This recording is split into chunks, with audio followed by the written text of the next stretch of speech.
And I think the Iranians have been braced for a prolonged war. Now, whether the Iranian government can afford a prolonged war of attrition, the way they've been planning on it is a different case. But certainly the Iranian government has been preparing itself for a prolonged war of attrition, which in its calculations, neither Israel nor the United States can afford. All right, Mehran Kamarava there, Professor of Government at Georgetown University here in Qatar. Mehran, always good to have you with us. So here's the deal. If we can, before we go to our next guest, let's just bring you another piece of news we're getting here. A US official has just told Al Jazeera that the United States is launching joint strikes with Israel. So if you're just joining us here in Al Jazeera, we're getting these lines coming in thick and fast because of this breaking news story that the US is actually... This is the second time that's happened, isn't it? Right? Iran. Let's bring in Akiva Eldar. He's kind of not beating the allegations, right? Obviously, we know... intentions and the US military assets in the region. What's your response, first of all? Israel is just a part of the American empire. It's not... This morning on Iran. Good morning, Darren. First of all, we woke up this morning with something that was familiar to us a year ago, and we wanted to forget. Israel, despite a lot of, being tempting for people to think this is not the tail that is wagging the dog. Water there, and to call the children and the grandchildren to make sure that everybody is okay. But now it looks different. It is clear that it has to do with domestic politics. There was a poll published yesterday. Libervision Network. Why do they do this on a Friday turning into a Saturday?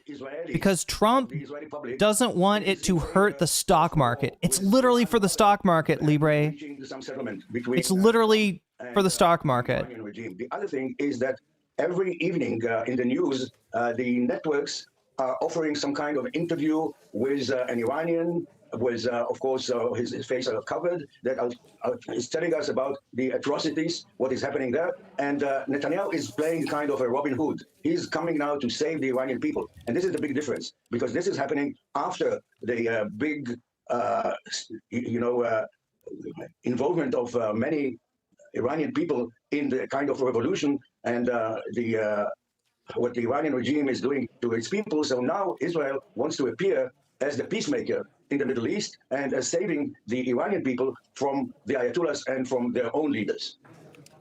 Akiva Eldar, thank you so much for joining us on Al Jazeera. To our viewers around the world, if you're just joining us, it is coming up to 7 GMT. That is 9 a.m. in Israel and about 10:30 a.m. in Tehran. And in the last hour, Israel has launched what it calls a preventative attack on Iran. Again, as it pauses, chat, there's nothing about this attack that's preventative. Around the Iranian capital of Tehran. The attack again began just... Iran was not giving any signs it was going to attack Israel. This is bullshit, again. It's what we've come to expect from... participating in those strikes. This is coming as the third round of talks on Iran's nuclear program just wrapped up in Geneva. U.S. President Donald Trump has said he was not pleased with this latest round of nuclear talks with Iran, but did say that he still wanted to reach a deal with Tehran. But now Israel has launched an attack on Iran before a deal is reached. Let's bring in Osama bin Javid in Geneva, who is covering those nuclear talks for us. So here we are, Osama. This is what many people feared, that there would be an attack if a deal wasn't reached.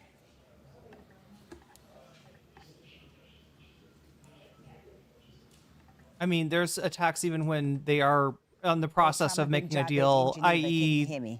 the assassinations of Hamas members. Okay, we seem to have lost our connection to Israel's their special move now is to kill the negotiators to whatever negotiation is going on. But no, they're given this latest development and Iran coming under attack by Israel. The negotiations were going good in terms of Iran offering more compromises, but the American contingent, pretended like they were up against a stone wall and didn't even confirm the negotiations would go on Monday. So that was apparently a sign in and of itself. Joining this strike. What's interesting is that I was speaking to someone in the last few hours throughout Friday as speculation was growing that there was the possibility of some sort of U.S. military action. And he suggested if there was military action, it was likely to take the form of, in his words, one and done, that there would be one strike. It would be, in his view, to focus Iranian attention and say, look, this is what we're doing just now. but there could be a lot worse ahead if you don't come to some sort of deal, because as we heard from the Omani negotiator in Geneva, he felt there was movement towards a deal, that it might take a bit of time, but the heart of the deal was there. That simply wasn't reflected on what Donald Trump was saying as he flew to Texas on Friday. He said that he was upset with the Iranians and he hoped there would be a deal, but he hadn't yet made a decision on whether or not there should be a military strike.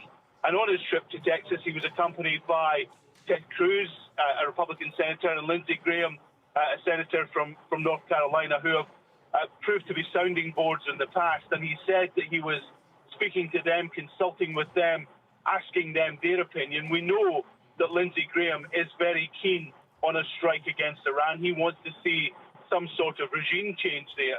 A lot of these guys, Marco Rubio, Lindsey Graham, like this is a neocon's wet dream, chat. Who have warned against a strike of this kind. They are worried that an extended war would destabilize the people that brought you the Iraq war. Their next target was Iran, and they didn't get to attack, and they've always been sad. Putting pressure on Iran to come to a deal, but of course the Iranians have said this is no way to carry out. And those people are still kicking around in the Republican Party and in Trump's cabinet.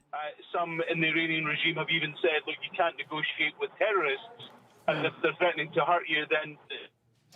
Indeed, I mean, big question now is... to see how long this lasts and how long it goes on. Right, and as you say, there's no indication as to how long this will go on.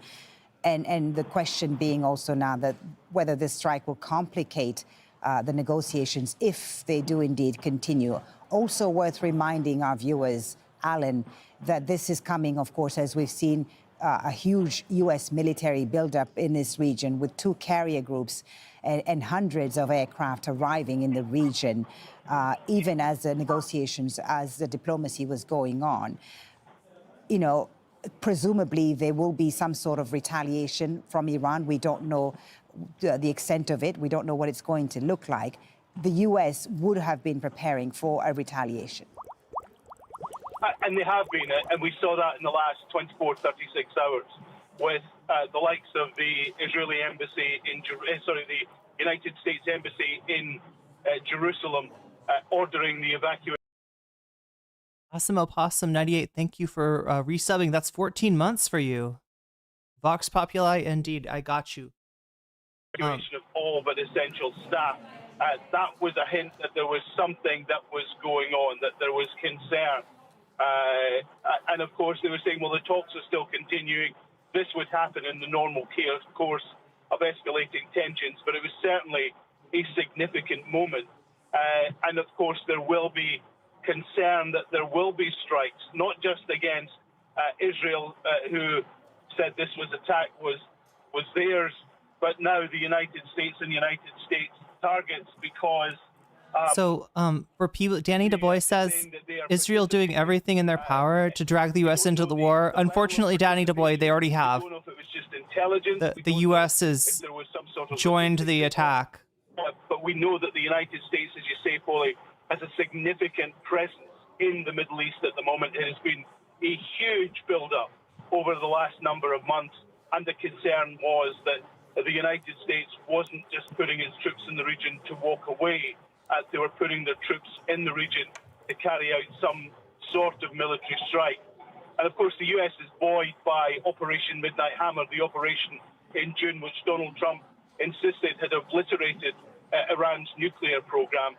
It went incredibly well for the United States, but getting involved in something beyond a one and done, for want of a better phrase, would lead to significant risks for the United States and politically for Donald Trump. Let me just put this in a little bit of the military buildup historical framework for you. Talking about there, Alan, as U.S. officials confirmed that U.S. strikes on Iran are underway after an initial strike by the Israelis. These attacks, again, coming weeks after the U.S. really built up its military in the region. The world's largest aircraft carrier, the USS Gerald Ford, has been deployed. It left its naval base in Crete on Thursday and arrived in Israeli waters on Friday afternoon. The 2 nuclear reactors powered advanced. So I'm trying to figure a place to jump in here, but to operate up to 220 missions per day.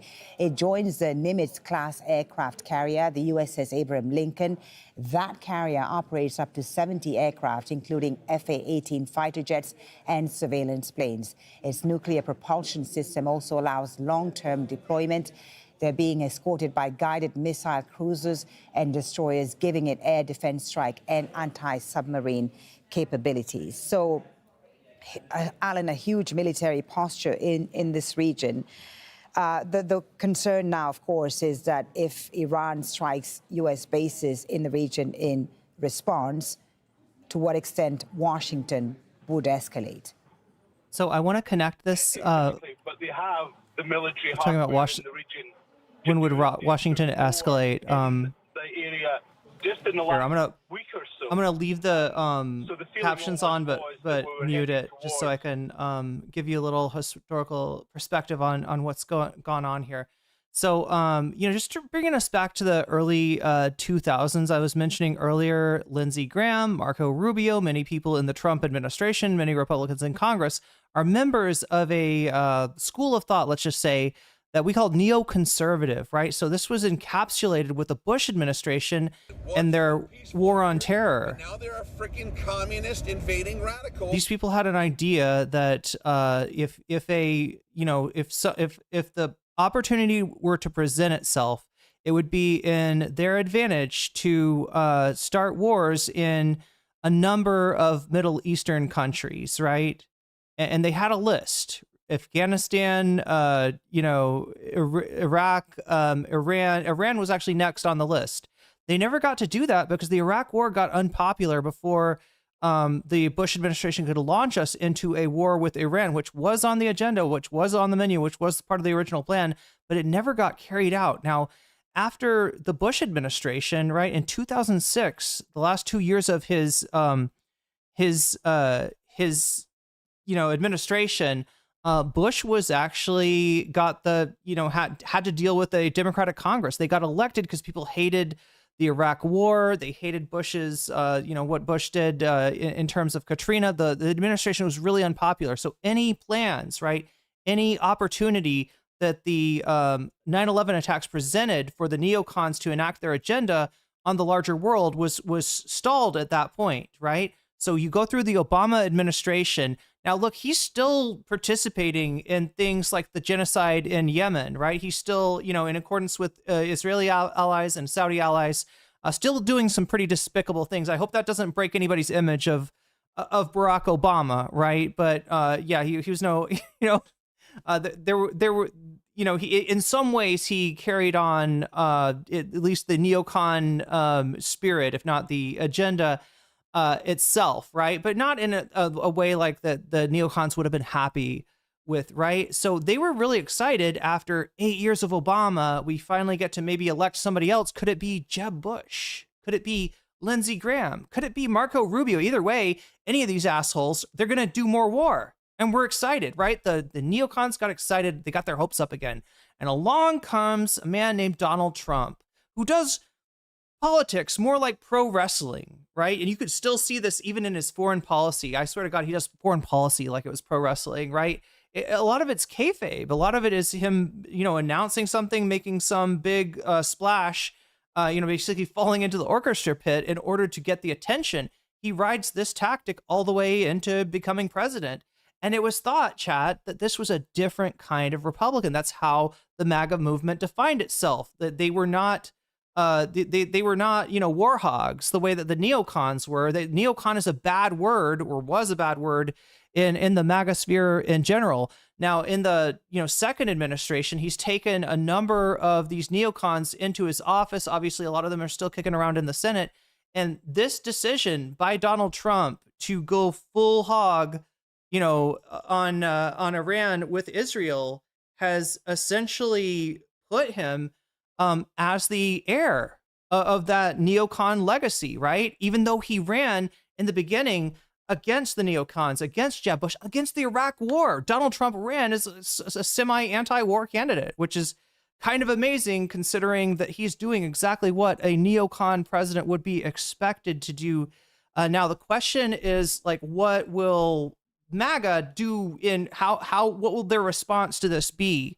Right? Because this isn't exactly what they thought they were getting. Some of them are okay with it, right? Now, on the kayfabe, politics and kayfabe, in this case, like foreign policy, Trump's preference does seem to be, at least in the second agenda, right? So you've got a war like Vietnam, where the United States eventually commits, first tries to advise the South Vietnamese, but then it commits to whole hog, and that ends up being it ruins the Johnson administration. It ruins Johnson's chances of running for president.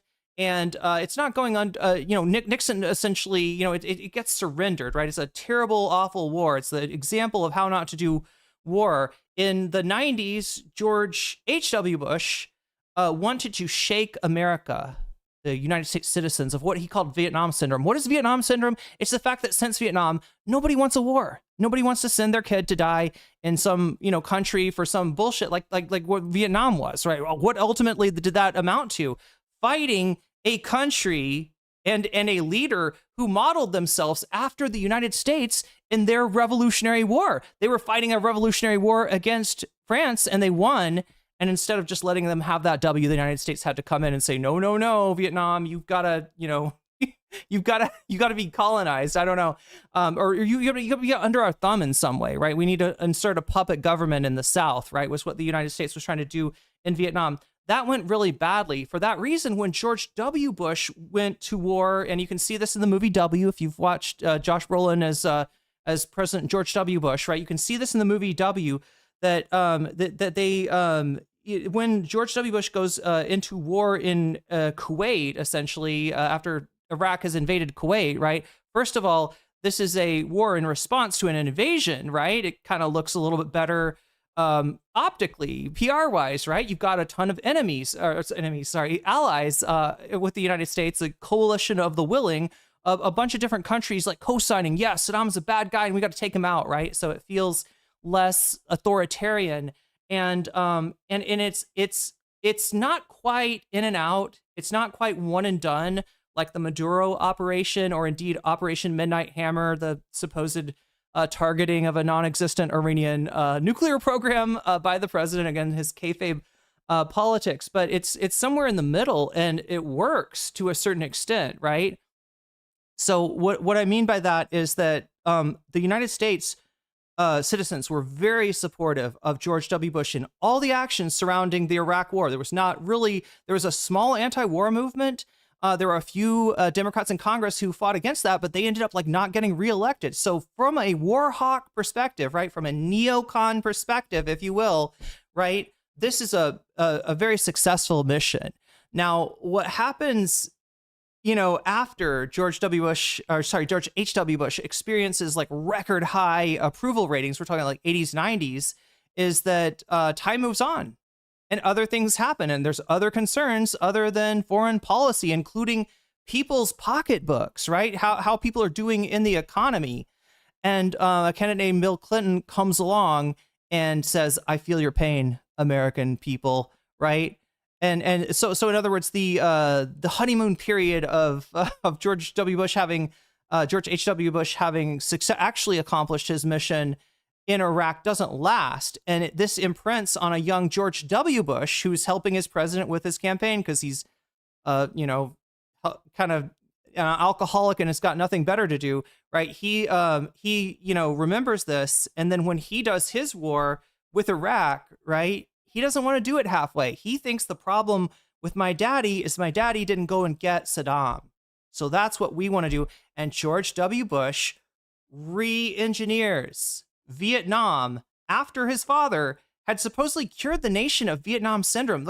Remember, there's all these moneyed interest in the United States. There's all these military companies, and they get aroused, let's just say, when there's war or rumor of wars, because they get to sell more military equipment. So there's this whole ass military industrial complex in the United States that anytime war's on the horizon, they're like, yes, yes, yes, please, war. Yes, can we do that? Can we do that, please? They're pushing us, right? You'll see the generals. Anytime that this gets talked about, they bring up out all these old generals, right? To be like, yeah, you know, I think that if I was the general, I would attack here, or some bullshit like that, right? To analyze the war, right? So there's this whole machine in place, including the media. Let's be honest, cable news like thrives on a war.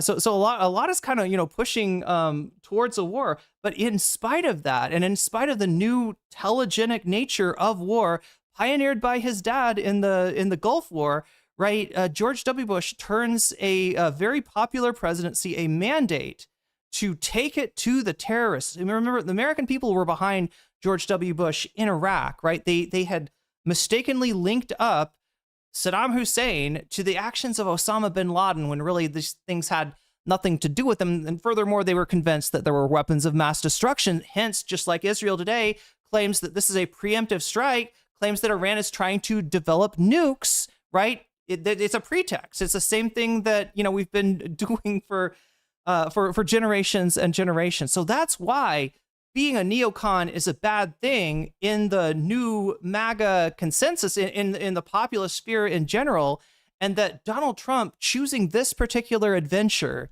is going to take him down a road that I don't think he's going to be able to come back from. There are voters out there, like people maybe who supported Bernie in the primary in 2016, who then flipped around. I think I don't understand it either, chat, and voted for Donald Trump, but they do exist. They are out there, and it's issues like this that are going to lose them for the Trump coalition forever, especially, chat, if what seems to be happening now comes to pass and Rubio does end up taking over the mantle from Trump, right? JD Vance is a joke at this point, right? I mean, he's like Charlie Kirk without the I don't know, without the valor, without the martyrdom or something like that, right? In the same way that like a lot of this, you know, kind of dark enlightenment shit has just become laughable, you know, in the latter half of the Trump administration, which has really taken a turn. You know, I was talking about this with chat earlier, right? I got it narrowed down. It's either when they tried to shove Charlie Kirk down our throats as a hero, right? Down as this universal thing that like a code for do you love America? Then you must praise Charlie Kirk and say that he was doing politics the right way. And, you know, some people fell for that. It's either that Charlie Kirk, you know, kind of propaganda they tried to shove down our throats, right? That is the, you know, the reason for the meme, honestly. Or it is the Epstein files, which a lot of MAGA people felt like they kind of got heartbroken by too. They were intent on, like, chat, if you're MAGA and you like believe in Pizzagate maybe or QAnon, maybe it's a buffet. You pick and choose, you know, you don't believe in some of the wild conspiracy theories, but you believe in some of them. You believe in there's some kind of pedophilic elite and maybe they're satanic and you know, like, well, where would you look but the Epstein files? So they're like, let's get into those Epstein files. And Trump's like, yeah, I'm not so sure about that. There's interviews with Fox News, right, where Trump is asked about, you know, are you going to release JFK files? He's like, hell yeah, we're going to do that. Aliens files? Yes, we're going to release the aliens files. How about the Epstein files? And at first he's starting to say yes, but then he like changes his mind. Fox News actually cut this clip and hid that from us. That's but Trump went on to say, I'm not so sure about the Epstein stuff because, you know, there's a lot of fake stuff in that world, and I wouldn't want any innocent people to be, you know, to be have their reputations harmed, right? Trump, at the very least, is sweeping for the Epstein class, and I think that's what a lot of, you know, the people that were consider themselves like, you know, double or triple Trumpers before, right? People that are dyed-in-the-wool MAGA. That's what a lot of them have been getting off of that Trump train about. That's where the distrust with Trump started. So yeah, it's either Epstein or it's Charlie Kirk. You know, the revelations are, you know, kind of hit one after another. But anyway, let's get back to what's happening in Iran right now. That is music.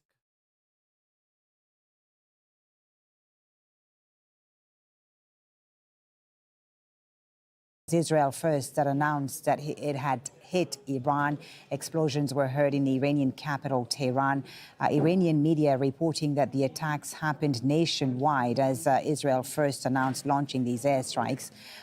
They are against Iran, and according to a U.S. official who's been speaking to the Reuters news agency. Sashi is telling me that Americans can't comprehend that the U.S. is no different than Nazi Germany. Look, I can understand you making that. I can understand you, reaching that conclusion, Sashi. But it might behoove you to ask some questions in the future before, making assumptions like that. I don't entirely disagree with the comparison of the United States to Nazi Germany. Obviously, nothing is like one-to-one. That's not the concept of a metaphor. The metaphor is that the United States is like Nazi Germany in some very disturbing ways. And with that, I would agree 100%. That's the reason I left the... I would be scared to go to, I don't want to say this, right? But I'd be scared to go home to my own country now. It's fucked up. Yeah, Bush once had are you talking about HW or W?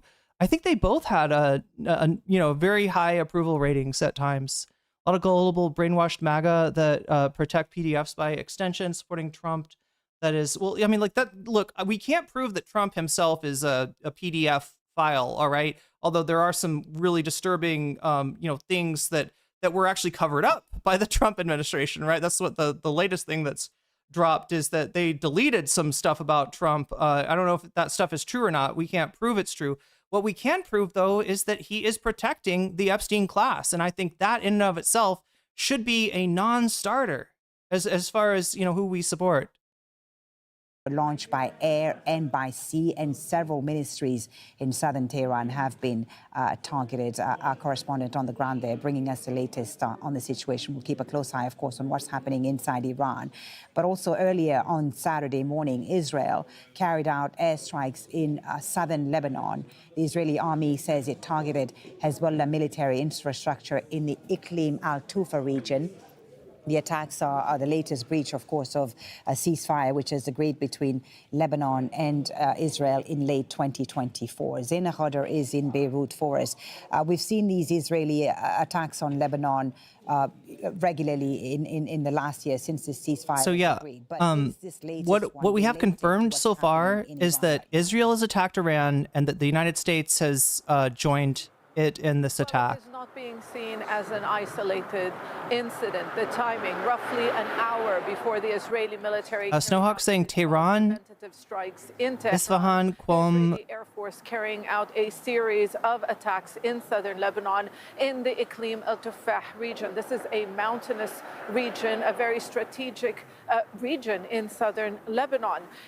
Yes, they've hit it time and time again over the past year or so, despite that ceasefire. But like I said, in the past... Wait, Lebanon's been hit as well? Escalation, a pattern of oh, no, they've been hit. They've been hitting Lebanon. For example, the Israeli army carried out a wave of airstrikes in the east of the country in the Bekaa area, an area where the Israeli military believes is the operational base of Hezbollah, a place where Hezbollah keeps its strategic weapons, whether they are long-range weapons, precision-guided weapons, drone manufacturing facilities, weapons depots, and it believes Iqlim al-Tufah also is where Hezbollah has strategic weapons. So this escalation of attacks really has caused a lot of concern in Lebanon that the country could be dragged into a potential conflict, which is now happening between Israel, Iran, and the United States, because Hezbollah being Iran's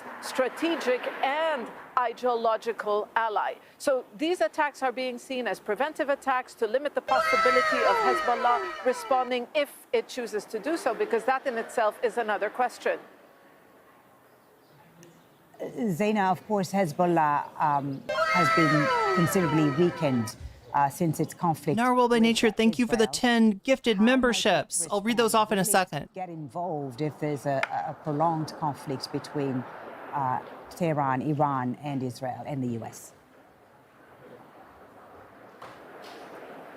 Yes, it has been a question on everyone's minds in Lebanon. Even Lebanon's top political leadership has been repeating time and time again, warning Hezbollah not to launch what it is calling a new adventure and drag the country into another conflict. But you said, and you pointed out, how Hezbollah has been badly weakened, suffering major blows in the last year or so. Israeli attacks continue against its leadership, against its weapons depots.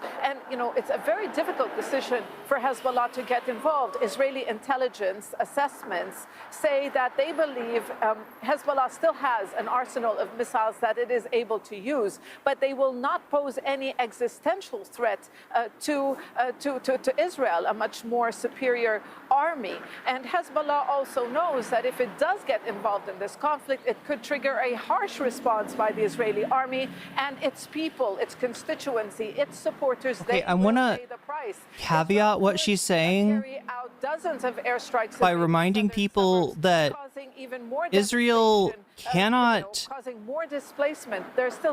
Israel's capacity to defend itself was stretched to the breaking point in Operation Midnight Hammer, right? That's something you probably have not heard a lot.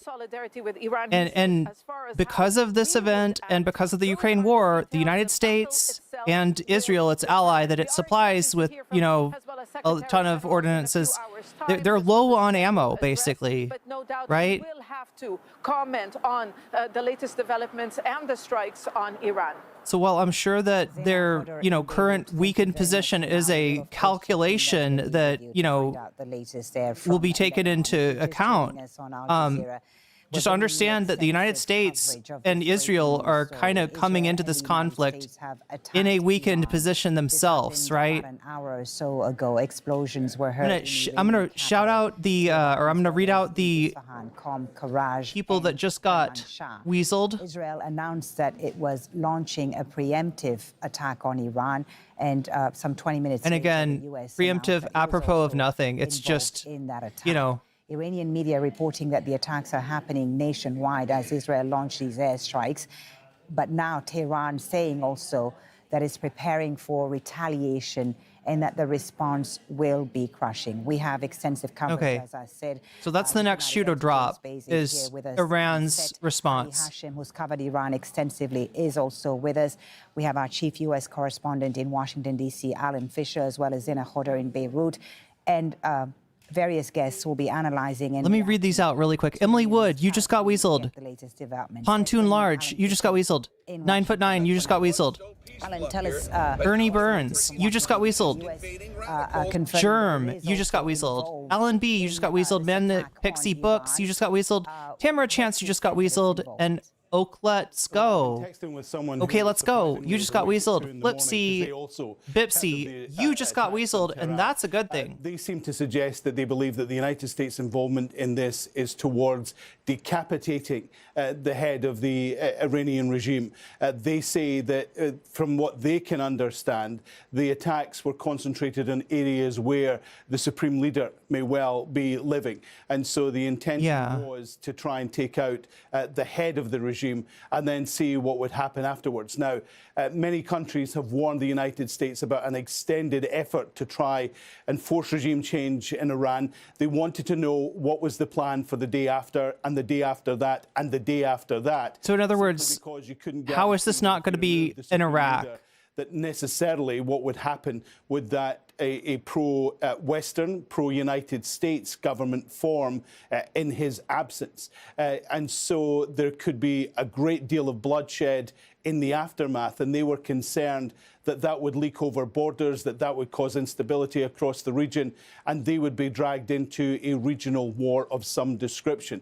Now, as I say, that's just someone who is an analyst who understands these things far better than I do, but they suggest that this was a move at decapitation, but it would certainly fit in with some of the ideas that have been floated recently, not least by Lindsey Graham, who was traveling with Donald Trump on Friday. So yeah, the decapitation strikes are probably getting talked about a lot. Israel has done a lot of targeted assassinations, you know, even in the midst of supposed negotiations, right, to reach a ceasefire, right? They're assassinated people. United States under the first Trump administration assassinated a general named Soleimani. That's in and of itself an act of war. But again, this is Trump's like kayfabe politics, right? He does things that are symbolic, right? That make him look badass for the attention, but he does know enough to try to avoid like a longer term war. For instance, Venezuela, right? That was a decapitation strike in its own way. And in this case, you know, capturing a foreign leader, which again it's a stupid game, and it will result in stupid prize. Yeah, what does it win? Play stupid games, win stupid prizes, right? It's not you know, good. It's not the way that you know that a Western nation honestly is like supposed to act. Wait, what's going on in Tel Aviv? Oh no, that's Tehran. Oh, he's trying to stay out of the shot. Anyway, I saw the guy put his head up. But yeah, his preference is to try to just get in and out, right? Because he knows that the Iraq war thing is something that he wants to avoid. However, what he may not understand is that Netanyahu might not care as much, right? Netanyahu's got less to lose here, right? And so if he the danger is you know, the United States kind of getting dragged into this now.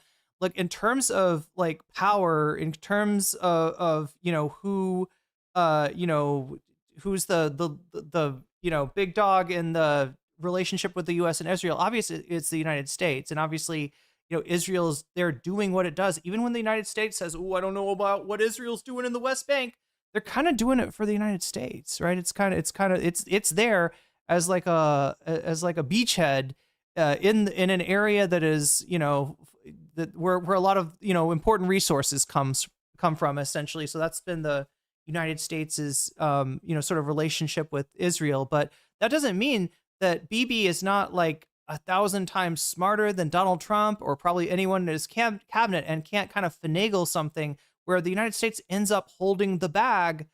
You know, look, when you get regime change, it's like you're the dog that caught the car. All right, you better have a plan, because otherwise you're just going to get rolled, right? You just kind of fucked yourself over. And indeed, being responsible for, you know, for nation building in Iran, it would make Iraq look like a cakewalk in comparison. Anyway, let's get back to this attack. And also, besides that, they have their own drone program that was tested in Ukraine, the war in Ukraine by the Russians. So these are two main military assets that they might be using. Also, there is a possibility that they might be activating the region, their own presence in the region. Their proxies in the region, like the Hezbollah and the Houthis in Yemen, of course. But yeah, regardless of the situation right now of Hezbollah or the Iraqis or the Houthis, because each has their own local calculations. But now, if this is heading towards an existential threat for the Islamic Republic, then this whole axis is under existential threat. Yeah. So it depends how this is going to move on. Right, James Bays, this and that's what I meant, is that like Israel might be able to handle a limited response from Iran, but there's a limit to what it can handle. Foreign minister in Washington saying the Iron Dome is not as solid as people think. And even Donald Trump saying that even if he and if more factions get involved, and the Iron Dome has more to deal with, right? It will get overwhelmed really quickly. In fact, you know, they might run out of I think those comments from the Oman ammo in some cases. Because that interview he gave just a few hours ago in the US, and he doesn't talk very much in public, saying we've made a breakthrough in these talks. They're no longer going to stockpile enriched uranium. This is something that was never... Yeah, so they agreed to send the uranium to a third country, right? Which is... And you have that... it would give Trump the ability to say that he got a better deal than Obama if he wanted to, right? And I think there is it should be appealing to a Donald Trump who doesn't want war. This should be appealing. Snowhawk already leaks out of Washington that Israel forced White House's hand with the attack. Leaks out of Geneva that this was intended to be a one-and-done strike to force Iran to cave and negotiate. Wait. Okay. He was preparing the ground, George W. Bush, for the attack. Snowhawk, did they say anything about the reason for U.S. involvement then? 5 years ago, 1990, and the war. Like why Israel couldn't just one and done this themselves? It was a 42-nation coalition. Right. Nothing like that. In fact, I think many Americans, when they hear about this in the morning, when they wake up in a few hours' time, are going to be spluttering on their cornflakes as they hear what's happened. Splattering? Does that mean barfing? Donald Trump has just posted on Truth Yeah, this is bad. If you're American, if you're anyone, this is bad. in Washington. What is the president saying? Yeah, well, I'm listening to it now, as you can probably hear. This has been on Truth Social just in the last couple of minutes. What he says is that this is an operation by the United States. Super chatted $9. Who made bank on Polymarket? Woman detective. Oh no. Wait, that emote is called woman detective. I thought it said woman detective. Detected. Anyway. In the right wing like the fucking Gamergate circles, they would say woman detected, opinion rejected.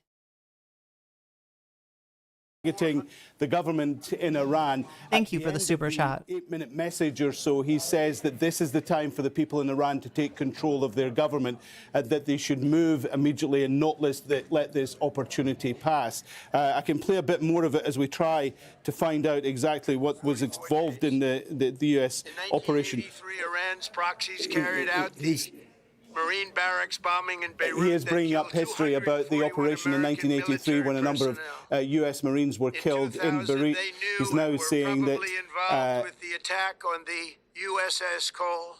He's also talking about the USS Cole, which often was attributed to Al-Qaeda. So Donald Trump is laying out the case for why he's involved in military operations. It's just the kind of thing that most American presidents do before engaging in a military operation. As justified. There will be questions about why he didn't seek because when the United States public is not behind a military action, it gets ugly. Which are 4 leaders from either side on Capitol Hill on the main committees to let them know that this was happening. He has bypassed that in the past, suggesting that often there are leaks for this, but confirmation from Donald Trump that this is a sustained military operation that has now been launched in Iran. That sounds bad. People telling me that this sustained. Could be done from the language that Donald Trump is using. This is not good. Yeah. He's like, it's a list of grievances against Iran. When in reality, the list of grievances Iran has against the United States is like a million miles longer, right? Buildup in the region. It was to allow the United States to carry out an operation of this kind. This all goes back to the U.S. and the UK trying to place a puppet government in Iran and Iran rejecting that government, having a revolution, and the winners of the, some of which you've played power vacuum were the Ayatollahs, basically. That's how we got here. Interesting that he said that this was a U.S.-led operation, even though the initial attack was announced by Iran was actually a very actually a video message that was recorded in Mar-a-Lago spending the weekend. Like a very secular state before the US and the UK started messing with it. He's talking a great deal about Iran's proxies, the likes of Hamas, which may explain why we are seeing the attacks in southern Lebanon over the last couple of hours by the Israelis. I cannot open this snack pack, chat. It's so annoying because I got a delicious snack in that region. But it's stuck in this pack. Donald Trump saying that no other U.S. president has taken this sort of action against Iran. It was only him that did it. That, of course, is the split personality almost of Donald Trump, who boasts about solving somewhere in the region of 8 wars, but then has launched attacks against a number of countries. And this is the second time in, 6-7 months that he's launched an attack on Iran. And of course, he's making the point that this was an attack particularly to stop Iran getting a nuclear weapon. He's talking now about Midnight Hammer. I'm listening to this as I'm playing it out to you, obviously, and trying to decipher. Yeah, I'm trying to open my. We'll let you listen to it. He talked about Midnight Hammer. Yeah, we'll let you go and listen to it and come back to you when you get more. In the meantime, we are showing our viewers here live pictures of the skies over Tel Aviv, and there's been an explosion in Tel Aviv in just the last few minutes.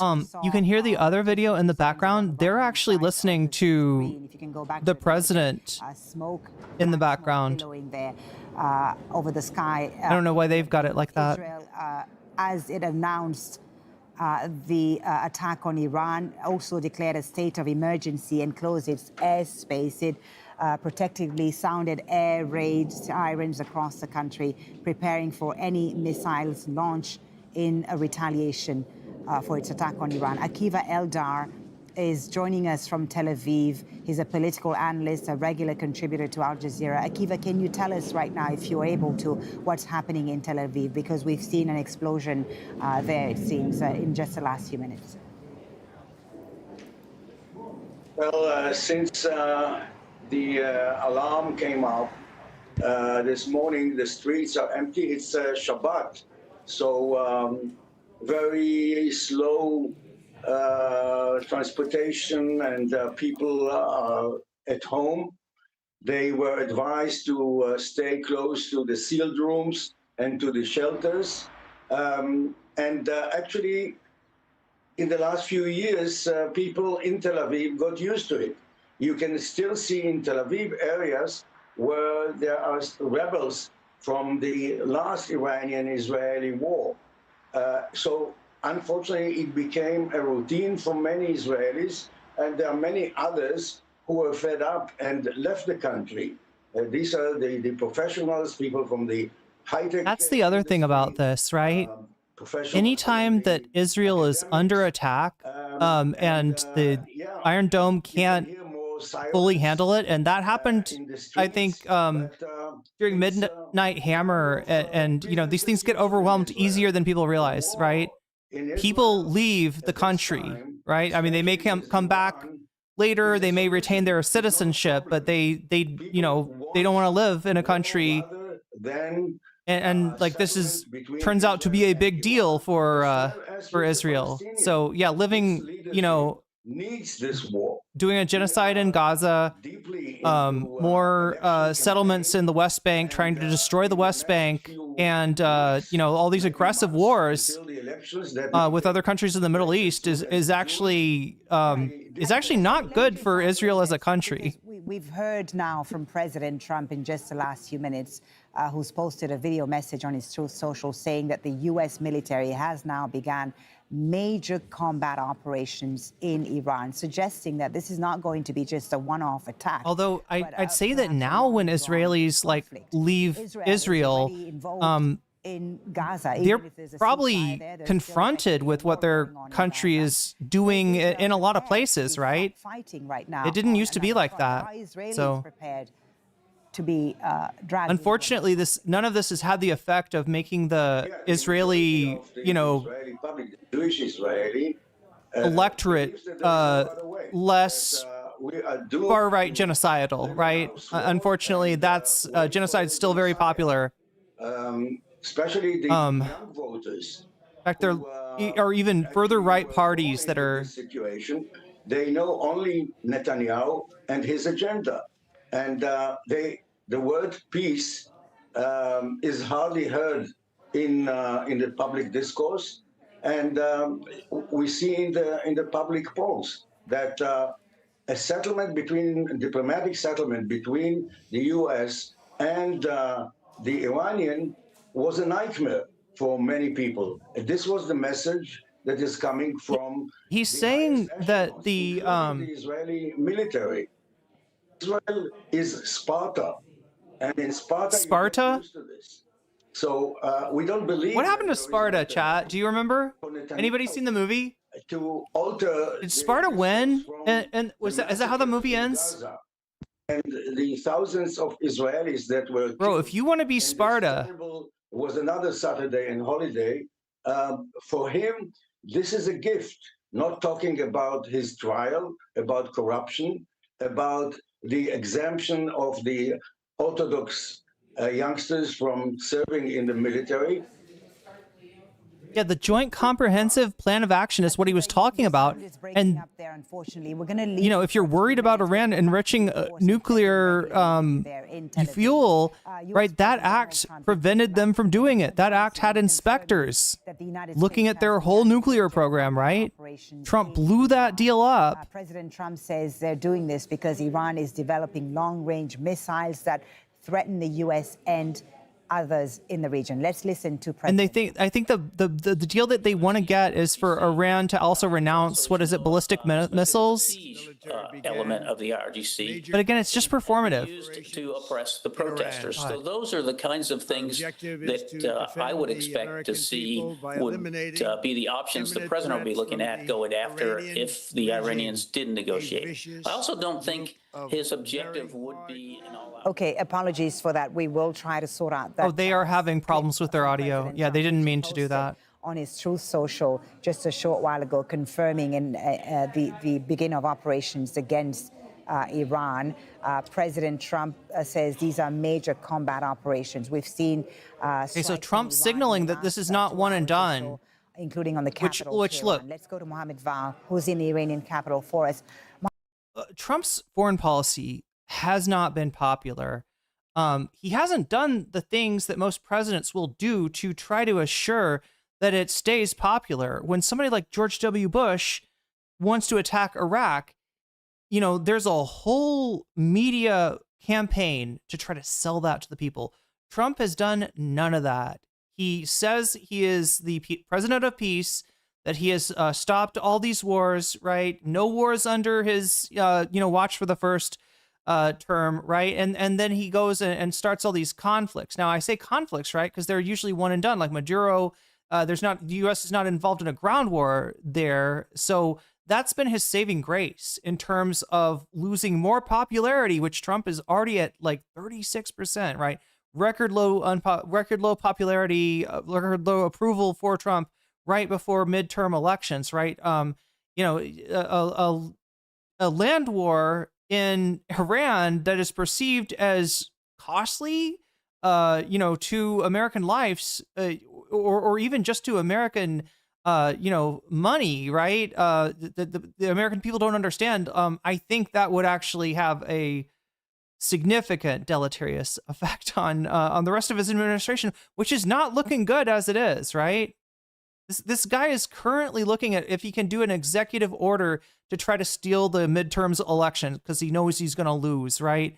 So I don't know. Is this a wag the dog thing? Does Trump think he's going to have a great success in this and a very quick success in this and somehow that, this action is going to help him? I don't know. People are saying that the Americans got kind of outplayed on Israel. They didn't want to be a part of this, but they got drawn into it anyway. We'll look more into that as things become more clear. But yeah, right now we have the U.S. and Israel have attacked Iran in various places, including Tehran, that we're looking at right now.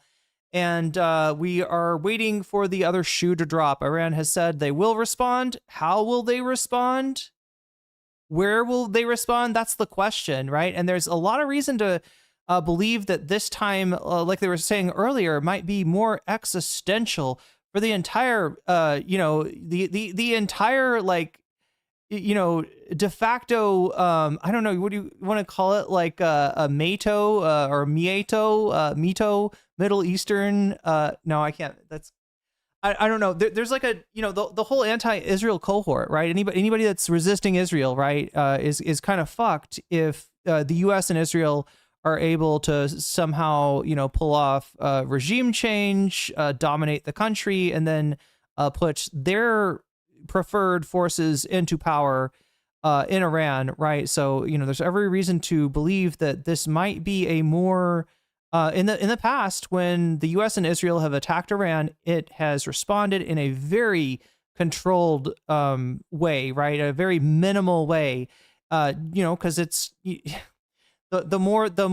harder they go, the more they give the United States and Israel pretext for a larger war, which they obviously don't want. But people are saying that the response this time might be different. But yeah, in the past, they're sort of walking a tightrope, right? If you think of the Iranian leadership, they've just been attacked. All right. they can't just sit there and be like, please don't attack us anymore, because that looks weak. So they've got to attack back. But in the past, they've done things like call the United States through diplomatic channels and be like, hey, you might want to move the troops in this base. And the U.S. does. Iran hits the base, and that's that, right? They've done it in a sort of, middle, in a way that's, that's the kayfabe of any sort of, dance of diplomacy and war. Eliminating imminent threats from the Iranian regime, a vicious group of very hard, terrible people. Its menacing activities directly endanger the United States, our troops, our bases overseas, and our allies throughout the world. For 47 years, the Iranian regime has chanted death to America and waged an unending campaign of bloodshed and mass murder, targeting the United States, our troops, and the innocent people in many, many countries. Among the regime's very first acts was to back a violent takeover of the U.S. Embassy in Tehran, holding dozens of American hostages for 444 days. In 1983, Iran's proxies carried out the Marine barracks bombing in Beirut that killed 241 American military personnel. Sorry, thanks for reminding me, Arvin Trevino. They knew and were the movie was called 300, not Sparta. Thank you. Many died. Iranian forces killed and maimed hundreds of American service members. Iron Dragon says, watching this from China. Hey, Iron Dragon, I might stream on Billy sometime. American forces stationed in the Middle East in recent years, as well as U.S. naval and commercial vessels and international shipping lanes. It's been mass terror, and we're not going to. You know what's mass terror is like this whole fucking administration. In the United States, abroad, it's been mass fucking terror, right? Funded terrorist militias that have soaked the earth with blood and guts. And it was Iran's proxy, Hamas, that launched the monstrous October 7th attacks on Israel, slaughtering more than 1,000 innocent people, including 46 prediction chat. I don't think the American people are going to take this very well. Brutal. Something like the world has never seen before. He's doing a terrible job selling a war that he's already gotten dragged into through his own incompetence. This guy got dog walked by BB chat. In particular, my administration, that this terrorist regime can never have a nuclear weapon. Why Billy? Because it's the only one I know, Izimandias. A nuclear weapon. That is why in Operation Midnight Hammer last June, we obliterated the regime's nuclear program at Fordo. And that's why we need to come back and do more bullshit, because it was so successful. We warned them never to resume their malicious pursuit of nuclear weapons. And we saw. He's a joke, chat. I'm going to call it. The United States has jumped the fucking shark. He's a joke. The country is a joke. A fucking. And when you see those U.S. carriers and ships like coming into, pulling into some new has for decades and decades body of water, it's just like, oh yeah, cool. The assholes are here to fuck up our country, and we can't take it anymore. Instead, they attempted to rebuild their nuclear program and they go down to the Caribbean, they kill a bunch of fishermen and boats. They take Maduro, and then they're like, oh no, we gotta go over to Iran. We gotta start some shit over there. And it's all for this guy's fucking ego. And could soon reach the American homeland. How long are we gonna put up with his bullshit, chat? How emboldened this regime would be. Like, fuck this guy. Fuck his whole administration. Fuck the neocon horse he rode in on. Deliver their message. For these reasons, the United States military is undertaking. He's just a shittier version of George W. Bush. To prevent this very wicked, radical dictatorship from threatening America and our core national security interests. We are going to destroy their missiles and raise their missile industry to the ground. It will be totally. Okay, so he's definitely signaling not one and done. We're going to annihilate their navy. It sounds like he's talking about a ground invasion or, you know, a massive bombing campaign. Forces and no longer use their IEDs. Do you realize the United States is approaching an actual debt crisis now? And this guy wants to start another war. Fuck him. Kill thousands and thousands of people, including many Americans. And we will ensure like, chat, this asshole cut taxes for billionaires. All right?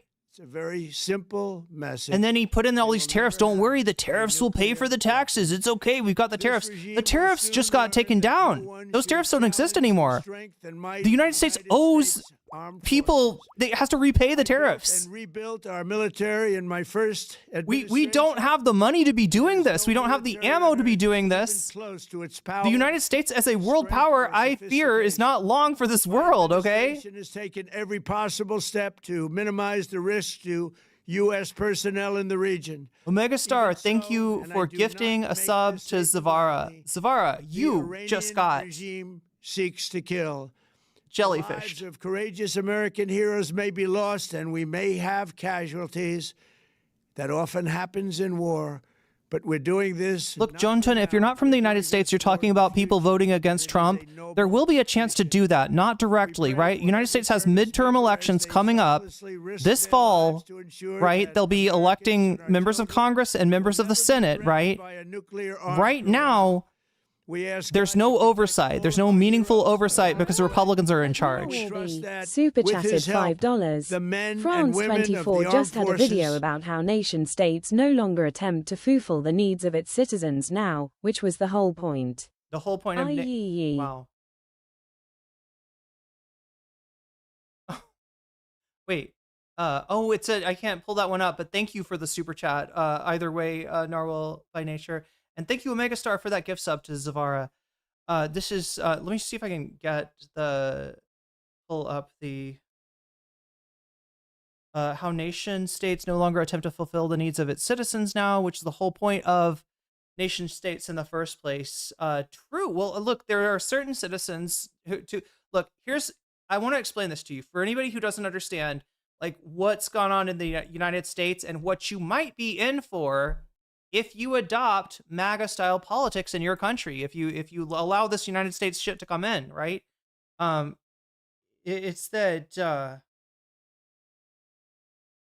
there's a thing called Citizens United where the meaning of a citizen was changed, right? In the past, it was a person, right? That's the obvious basic requirement. What's a citizen? It's a fucking person, all right? You got to be a person to be a citizen. If you're not a person, you're not a citizen. Wrong, says the Supreme Court. Corporations are people too, my friend. Corporations are people too, right? And it's this mentality, right? I don't know if you're going to get these kind of laws like, or these kind of legal interpretation like the United States have, but you know, you're going to get this mentality that says that that really, like, the free speech is not like one person, one vote. Free speech is $1, one vote. And guess who's got all the money? Not us. Not us by a long shot. Yo, Woody, thank you for the bits. And the hype train is going well. We got 3 minutes and 41 seconds left. You're on level 1. If you want to advance that hype train and get more emojis, jump on there with a sub, with a prime sub, or with like Woody Red did by throwing some bits in there, and you can get some exclusive emotes. We're at 72 right now. We are at 72. Will prevail. We have the greatest. Chris, I think, is calling me Gorlock the Destroyer. That's right. I'm Gorlock. Did you like? I've been. Never mind. It's my Nikocado avocado. Look, I'm 2 steps ahead, Chris. Okay. In the world, and they will prevail. This is my big reveal. Members of the Islamic Revolutionary Guard, the armed forces, and all of the police. I say tonight that you must lay down your weapons and have complete immunity, or, in the alternative, face certain death. That sounds like an invasion. Down your arms. You will be treated fairly with total immunity. Yo, Omega Star with the 5 community subs. Damn. Finally, to the great, proud people of Iran, I say tonight that the hour of your freedom is at hand. Liberation Day. Don't leave your home. You've never felt more free. Outside. Bombs will be dropping everywhere. Stay in your home. Obey the curfew. Your government. This is freedom, chat.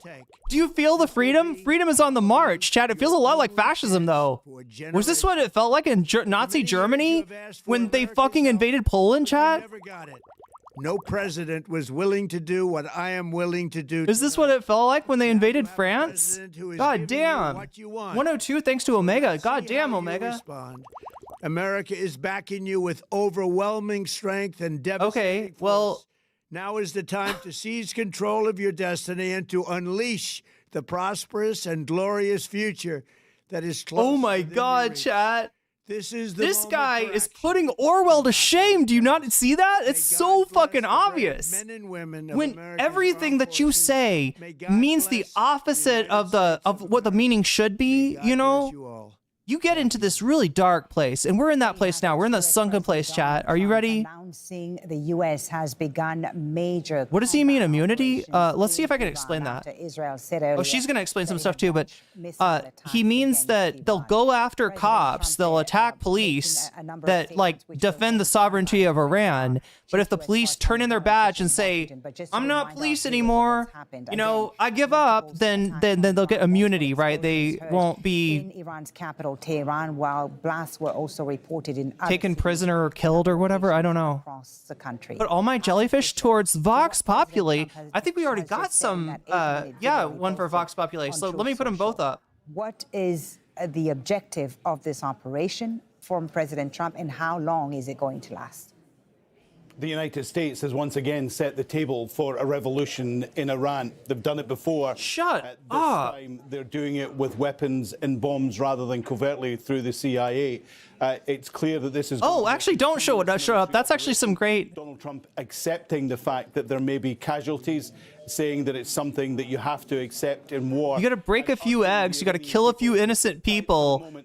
So that the rest, their friends can feel the liberation, can feel the freedom. Freedom is on the march, chat.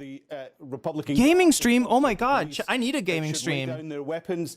If they do so, they'll be treated fairly. But if they don't, he said, you will face almost certain death. So this does that make sense, chat? Not just a one and it's a threat. Sort of operation. Don't. If you're police, don't try to be police, because we will kill you.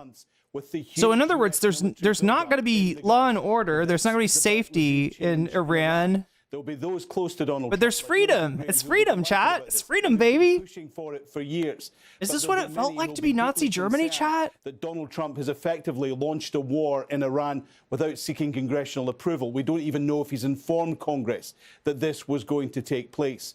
This was Donald Trump saying, we have tolerated what Iran has done over a number of years and now no more. Interestingly, coming as they were negotiating with Iran about their nuclear program, and the Omani negotiator appeared on American television a few hours ago to say that the Iranians had agreed that they would no longer process enough material to build a nuclear bomb. So that was right when Hassan's stream ended, right? Where that they were moving towards. They thought they might have, an agreement. Donald Trump said he wasn't pleased with Iranians, but he hadn't. Cheers from Canada. How many countries does the U.S. need to invade? Christine, Maitland, hopefully not yours.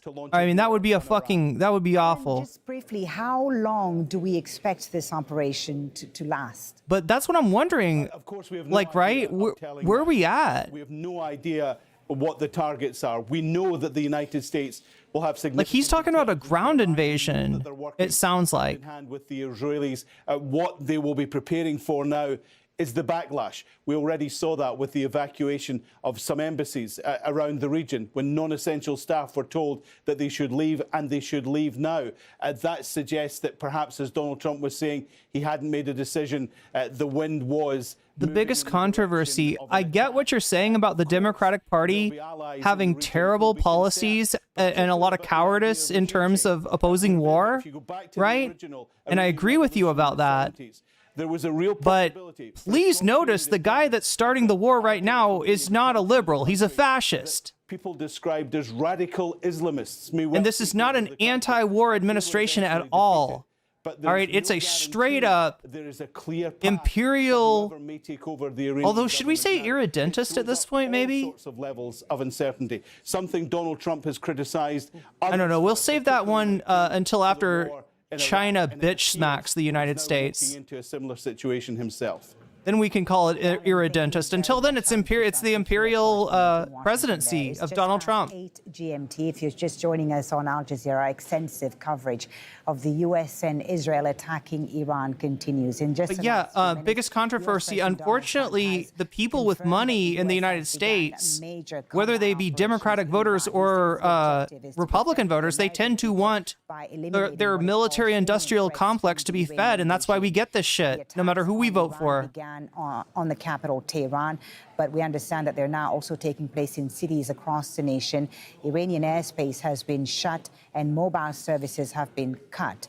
An Iranian official has said that the country will retaliate and that the response, quote, will be crushing. Now, aside from Tehran, as I've said, there have been attacks in several other cities, including the shoe that we're waiting for to drop, right? Iran's response. Also in central Iran, Tabriz in the northwest, and Kermanshah and Ilam. And look, if Trump is talking about invading and regime change, they have no disincentive from striking back as hard as they can. Amman, in Geneva, where the U.S.-Iran talks recently took place, in Ramallah as well. We also have analysts and correspondents in the Iranian capital. I can't get into my delicious seaweed snack, chat. It's pissing me off. Our guests in the studio, Ali Hashim, who's covered Iran extensively, and Mohanad Seloum from the Doha Institute of Graduate Studies. Ali, first of all, let me come to you because Creflo $50 is asking me what's the whole deal with Kat being pro-war.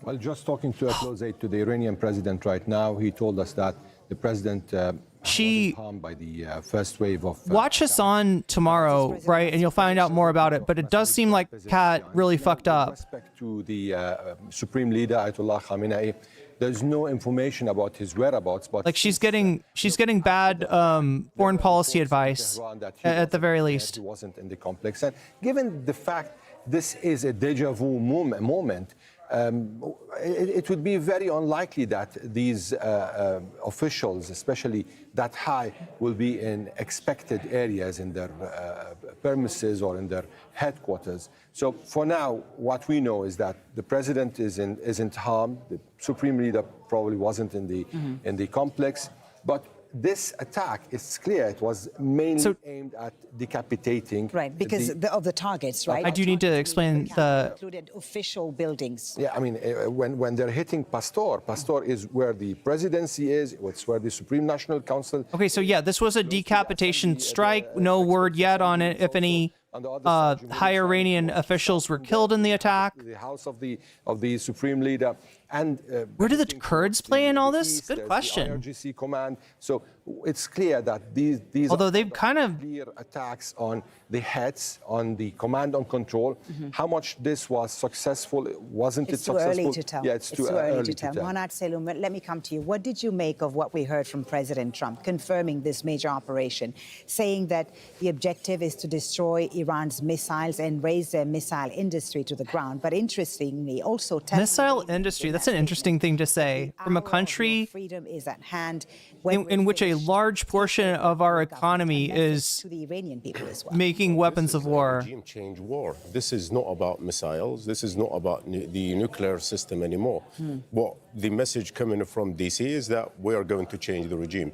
And talking about the types of targets, I mean, for a security analyst, for a security scholar like me, I don't think Bezeshkian or any senior official would be in these buildings. Yeah. These attacks given the buildup we've seen and the threats we've heard from the Trump administration in the last few months. And the US knows that very well. So what they're doing, basically, this is symbolic. This is a message to the Iranian people that the, if you like, these buildings, the places where these people were ruling you, we have destroyed them. We have targeted them, and they are running. They're on the run. So it's your time to take over these places and rule your country.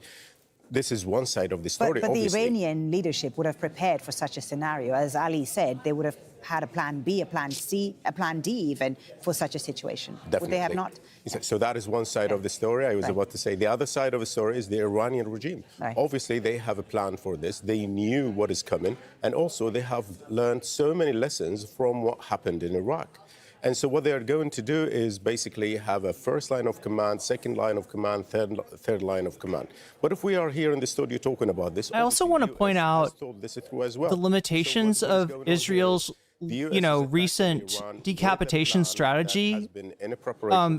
If you've ever watched an old film called The War, or if you haven't watched an old film called The War of Algiers, the Battle of Algiers, sorry, watch it, right? Maybe something bigger that they have used. Well, the attacks that we understand. Because this was a situation in Algeria under French occupation where the French took out the leadership of an organization called the FLN. They killed the whole leadership. They killed them off, right?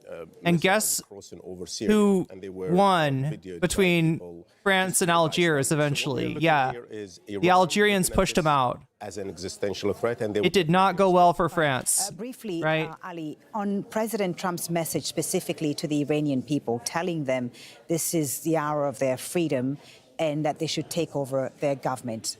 How will they receive that message, Iranian people? Of course, many of them, as we saw in the last month or so, came out on the streets to protest against their government and their Matthew Ridenour says, "Go Trump." Matthew, I got to ask you, if you looked up at the sky right now and you saw an ICBM headed directly at you, there's nowhere to run, there's nowhere to hide, you're about to get vaporized, would you say go Trump then?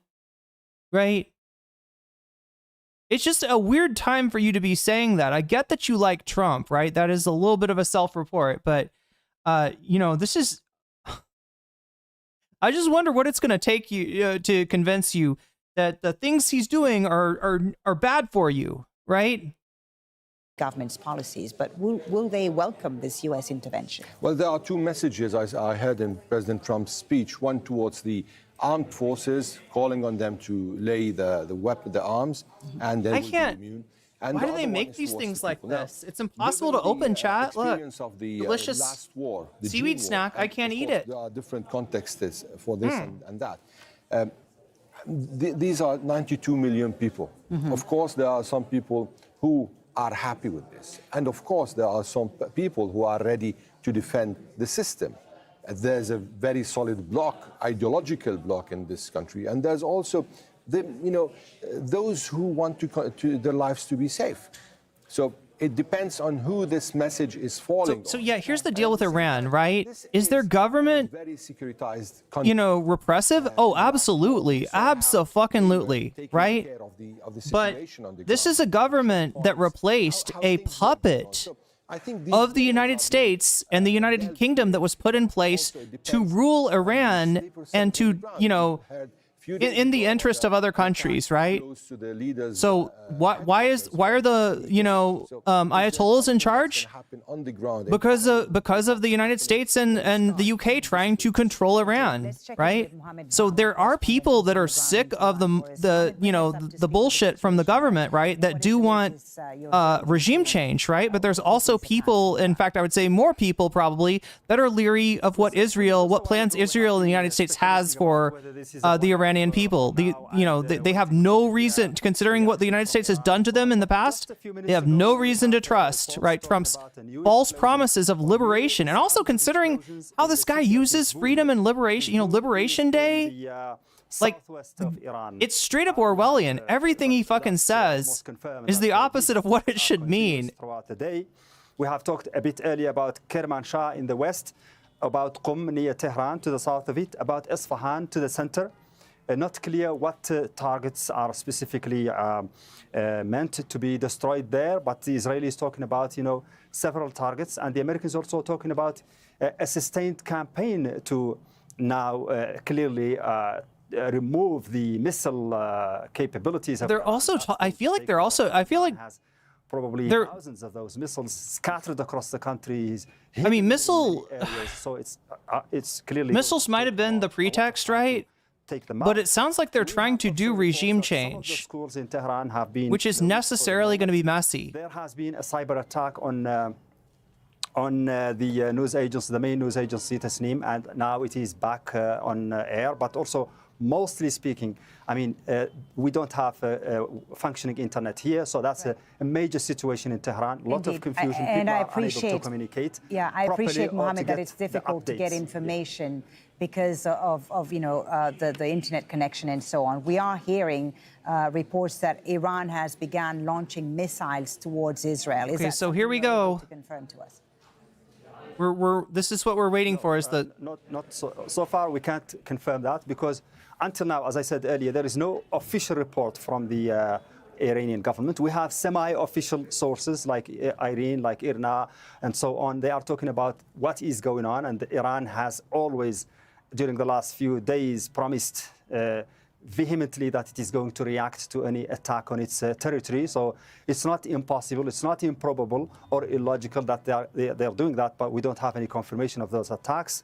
Let me tell you that, you know, there are reports. They've said that they will counterattack, right? The question is safe and in how the scale, I guess. Khamenei, the supreme leader of the revolution, has been moved to a safer location before these attacks. So he's not in Tehran, and he's also safe and in good health. And what about the Iranian people, Mohammed? Earlier you told us there was a bit of panic and chaos on the streets. You know, are people sheltering in place? How worried are they about what might happen next? I think it's too early to talk about that. We can only talk about the traffic jams, and it seems that really there is a heavy traffic jam, unusual, behind me here in the streets, and that means people are trying to get to locations where they can be safer.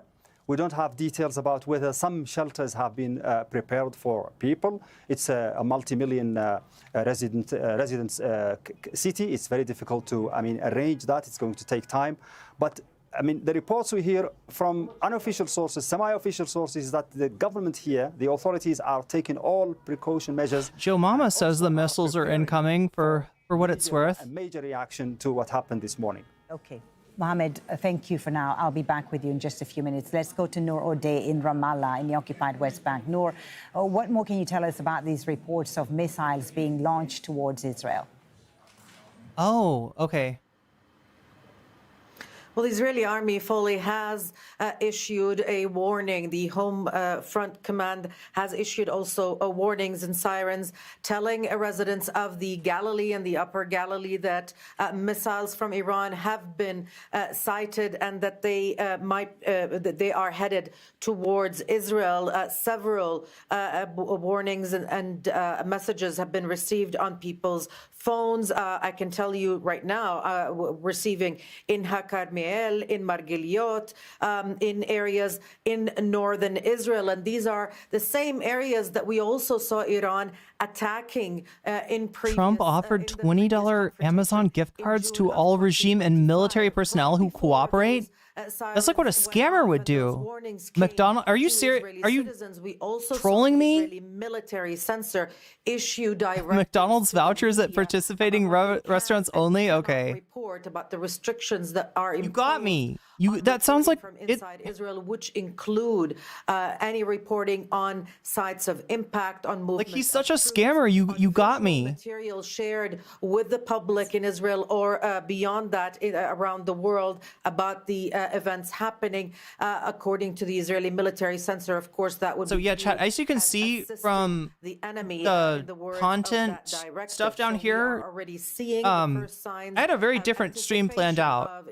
Of Iranian attacks on Israel. We were supposed to look at the latest Candace Owens launched along with the United States docu-series against Erica Kirk, right? Pictures coming to us on Candace Owens has studied Erica Kirk's life and death. She's got a lot to say. Some of it's fucking crazy. Others of it, other things are, pretty consistent from what we've seen from Erica Kirk so far. But obviously, this is more important. Of what's happened in Israel, because it was the Israelis first, of course, who announced this attack on Iran before the U.S. officials and U.S. President Donald Trump himself confirmed an operation was underway.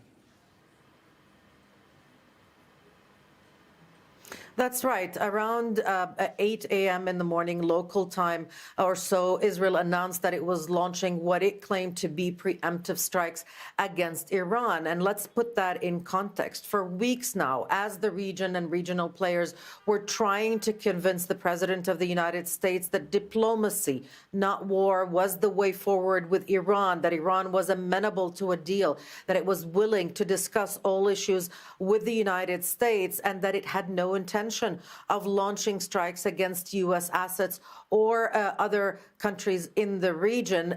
Benjamin Netanyahu and the Israeli government have been pushing for just this confrontation, urging Donald Trump not to listen to Iran, not to take their offer seriously, not to believe that they were willing to cooperate. And there was a list of demands and so-called red lines. Hassan is up and tweeting. Okay, he'll probably be on. He's probably in a visit on the 11th of February. I don't know if he'll skip his workout, but he's probably going to work out and get on. Previously scheduled visit, and in that discussion between Netanyahu and Trump, Israeli red lines were discussed, including that Iran would have to give up its ballistic missile program, limit the scope of its reach, of the reach of those missiles to that's a non-starter, right? Range of Iranian territory. This is something that the Iranian government was not willing to discuss. It's a silly thing to say. It's like you gotta give up your guns, you know. That Iran had no interest, no plan. And also attacking Iran all the time is not a great way to get it to give up its weapons, right? Power and refusing confirming that it is in danger from Israel. All of those discussions, of not a great way to get them to disarm. They have not yielded an agreement, and we are now in a state of war. And Noor, we're now also hearing air raid sirens in Jordan, in Amman. Rory Challenge is there for us. Rory, what's happening where you are? Well, in the last few minutes, we have heard the sound of sirens going off in the city of Amman, and I've also been listening to the sound of jets up in the sky as well. I hate jets. And we've just had a statement from the... One in chat, if you live close enough to an airport to constantly hear jets at night, fucking sucks. Several areas of the kingdom are from aircraft belonging to the Royal... XD, but why can't... Yeah, why can Israel have nuclear weapons? And yeah, it's a big deal for Iran, yeah. Now, they said that these flights are being conducted within the framework of reconnaissance. Wait, the Hassanabi doctrine? Operations. Oh yeah. If you want to start if you have a country, right, you have to develop nukes. Missiles against Israel. That's the only way to be safe from U.S. interference. Are very likely to be connected with that as well. Now, of course, the Iranians over the last few weeks have been putting out a pretty serious... Look, when you do foreign policy as a major world power, you set up a series of incentives. And when nations that have nukes don't get attacked, and nations that don't have nukes do get attacked, the incentive is to develop fucking nukes. So if your goal is to limit proliferation, right? In other words, more countries developing nukes that are hosting US military facilities, and of course Jordan has a big one of those. It has a big air base about 100 kilometers east of the capital. Oh, how long ago is this video? It should be live. Let me check and make sure. In recent days, we might be a few seconds behind. US fighter planes, bomber planes have been shown to be there. The Chinese have put out satellite images showing plenty of US planes on the airstrips there. Jordan, so that's one of the targets that this is China's chance to do nothing and win, right? A difficult position because it is a US ally, of course, but it also all that China has to do is not invade other countries, and it looks like the responsible player on the world stage. It's easy mode. Absolutely, and Jordan is one of these regional countries. What type of escalation do I expect, Albin? It obviously doesn't antagonize domestic feelings by looking like it is siding with the United States and with Israel in attacking a fellow Muslim country. Going to be one of two responses, right? U.S. infrastructure here. If the United States stops talking about regime change and stops trying to kill the Ayatollah, then there might be a limited strike that will serve the purpose of convincing Iran's citizenry that their leadership is fighting back, but that will not cost a lot of lives or do a lot of damage, right? That's one type of response that they could do, right? Now, if the United States is not amenable and still wants to push this regime change thing, then more likely we might see what we haven't seen so far, which is Iran actually going full hog and launching everything that it can. And the only times it's come close to this, it has overwhelmed Israel and the United States' ability to defend, Israel. So, thank you for now. We'll come back to you as the story. The question is, does Iran feel itself in existential danger? Thank you, President. Oh, God. States, for strong American leadership. This guy. And threats to America. This piece of shit.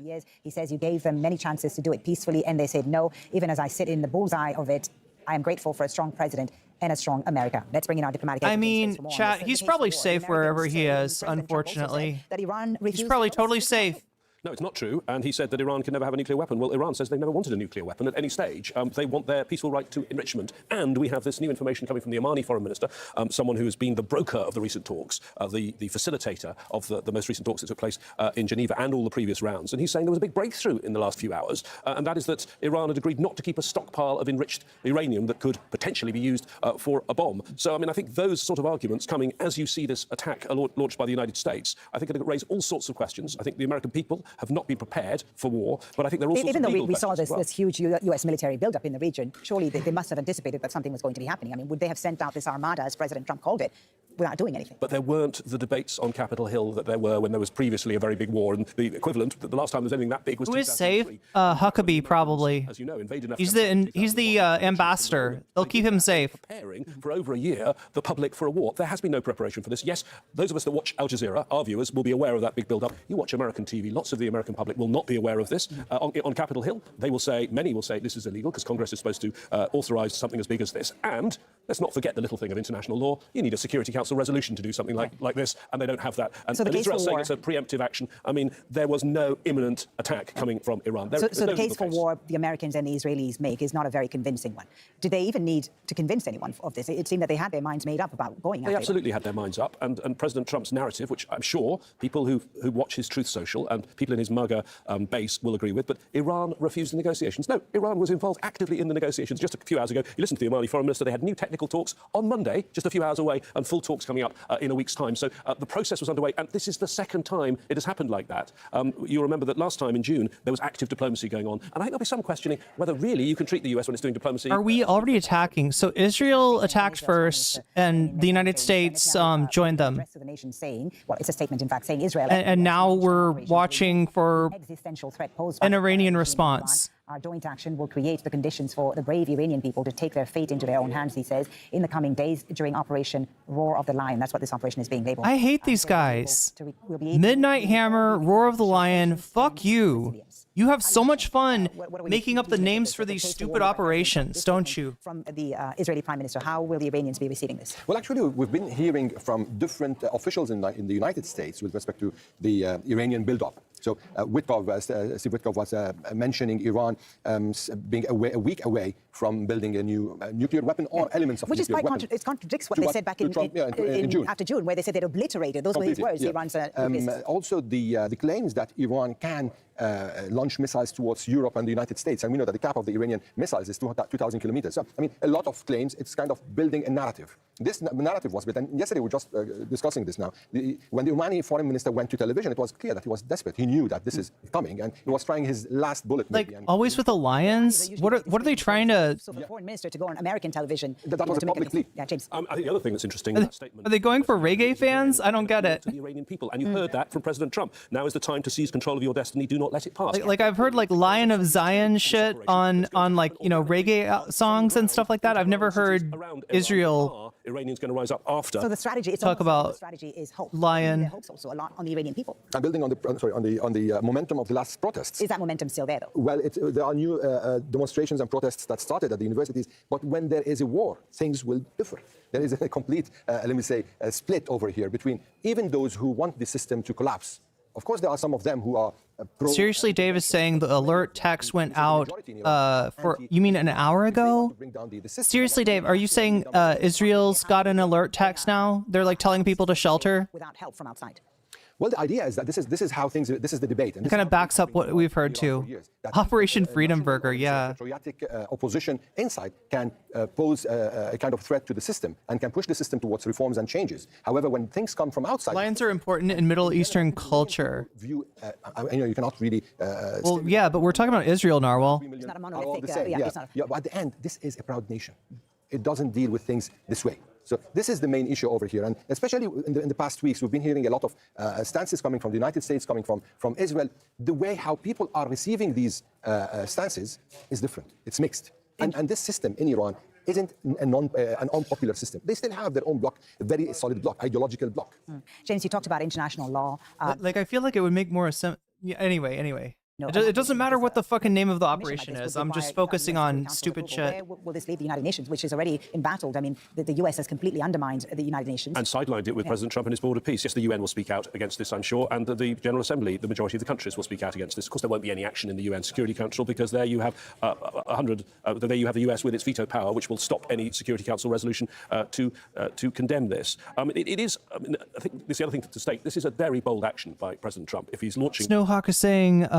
reports of explosions in northern Israel. It's a long-sustained campaign, which seems to be what he's saying in his social media post, and asking the US people to rise up. Now, President Trump, in many ways, has been a very lucky president, and he's been a very lucky president when it comes to military action.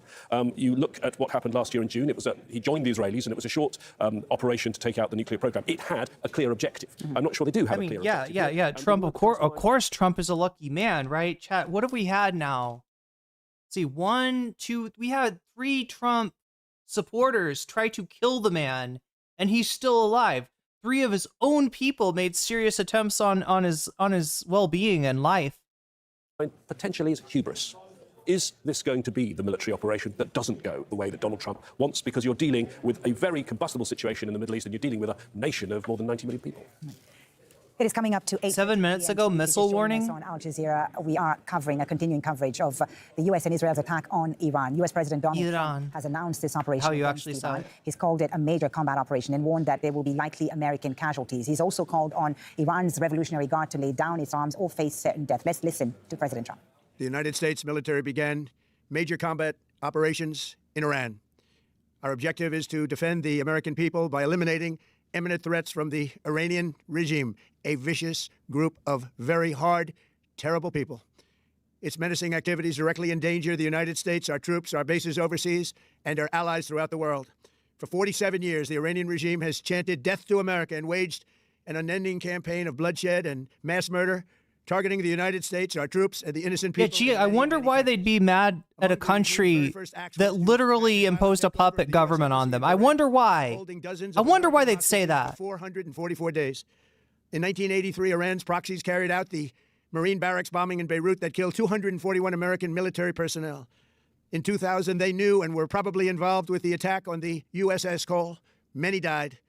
Iranian forces killed and maimed hundreds of American service members in Iraq. The regime's proxies continued to launch countless attacks against American forces stationed in the Middle East in recent years, as well as U.S. naval and commercial vessels. This is the kind of argument that we're used to seeing from U.S. presidents before a war, before an armed conflict starts, right? Trump, I feel like it's too little too late. You know, if he has managed to commit the United States into like a major war in Iran, there will be no forgiveness for him by the American voter come November. People will be voting for candidates that promise to impeach and remove Donald Trump. All right, I don't know if they'll be able to do that. That's a pretty heavy lift. But that'll be the kind of stuff that we're talking about, right? This is He campaigned on the idea. He's shat the bed so he's got to try and in a way that's kind of this is a good idea. He's already unprecedented. Potential that there could be U.S. casualties. He said during his video address that this was potential. This is war. This sort of thing can happen. Unfortunately, chat, the bed is the world that we live in. That's the bed that Trump shat. Essentially going in over. We're all going to have to suffer the consequences of his foolishness and his incompetence. For some time that the United States obliterated Iran's nuclear weapons. He said in June that it would take them years to rebuild. And here we are him saying one of the ideas behind this attack was to stop them getting a nuclear weapon. It's clear it's not about that. It is absolutely about regime change. And he's urging the people of Iran, after the bombing is done, to rise up and overthrow the current government in Tehran. How long does he... An Israel official said the operation has been planned for months in coordination with Washington. They will have plans laid out. Yeah, I mean, probably since Venezuela, Snowhawk. That's probably when they set this in motion. No, Trump is indicating it's going to be more than just an in and out, J-Dub. If you're hoping for another Maduro-like operation, that's not what they're doing. The army will take over the government. Oh my God. And so if there is any attack which then hits the Jereddad Fort or kills... J-Dub, you got to be young. You got to be exceptionally young, right? This is somebody that has not learned the lessons of the war in Iraq and is about to see what that was like. U.S. troops. So this what was it like to be a Bush supporter during Iraq? It must have sucked. That Donald Trump, who said a few hours ago that he was unhappy with Iran but hadn't made a decision, had essentially made the decision at that point, and he was being urged by others like Lindsey Graham to push on with the idea of regime change in Iran. Now, in the last few minutes, there have been more explosions in the Iranian capital, Tehran, and we're also hearing now that Iran's supreme leader, Ayatollah Ali Khamenei, has not been hurt in any attack. He's been taken to an undisclosed location. Ali Hashem, you've covered... So they were probably anticipating the attempted decapitation strategy, right? In Tehran are being had. This is one. Wait, oh no! It's that picture of Netanyahu with the bomb. I think that was in front of the Congress, maybe. Defenses for the first time are dealing with the. I mean, I don't know how much the capabilities of Iranian air defenses are still good, but at the end they are now saying that they are dealing with targets in the skies. The president, as we said earlier, isn't harmed. The supreme leader, according to reports, has been taken to a different area. Now, with respect to the officials, you know that June 20. The Board of Peace is funny as well. It's very Orwellian. Gave the Iranians a lot of, let me say, conclusions that they were able to apply here. How to be ready not to be decapitated from the beginning. Because, you know, the last war, tens of military commanders, the highest commanders of the joint military staff, the army, the IRGC, they were all killed, alongside with several nuclear scientists. Till the moment, we don't know of any prominent person who has been killed. The last time, in just a few hours, everything was clear about those who were killed. So for now, what we are seeing from the Israeli-American side is an attack on different areas in Iran, from Tabriz in the northwest. Yeah, seriously, Dave is mentioning something I was talking about earlier. The plan for Bush and his neocons was to go into Iran after Iraq, and yeah, also Syria, Lebanon, Libya. In the skies over Tehran, we saw an explosion. Somalia and Sudan. Yeah, they had a list of wars that they wanted to do.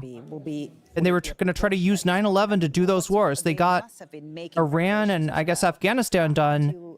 But after that, Bush became unpopular, right? It's just his failure to learn the lessons from Vietnam and instead learned the lessons from his dad's failed 1992 re-election campaign. They are activated.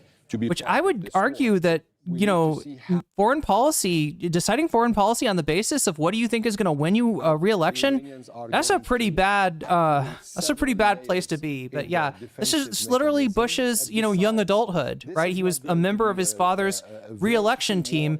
His father was defeated.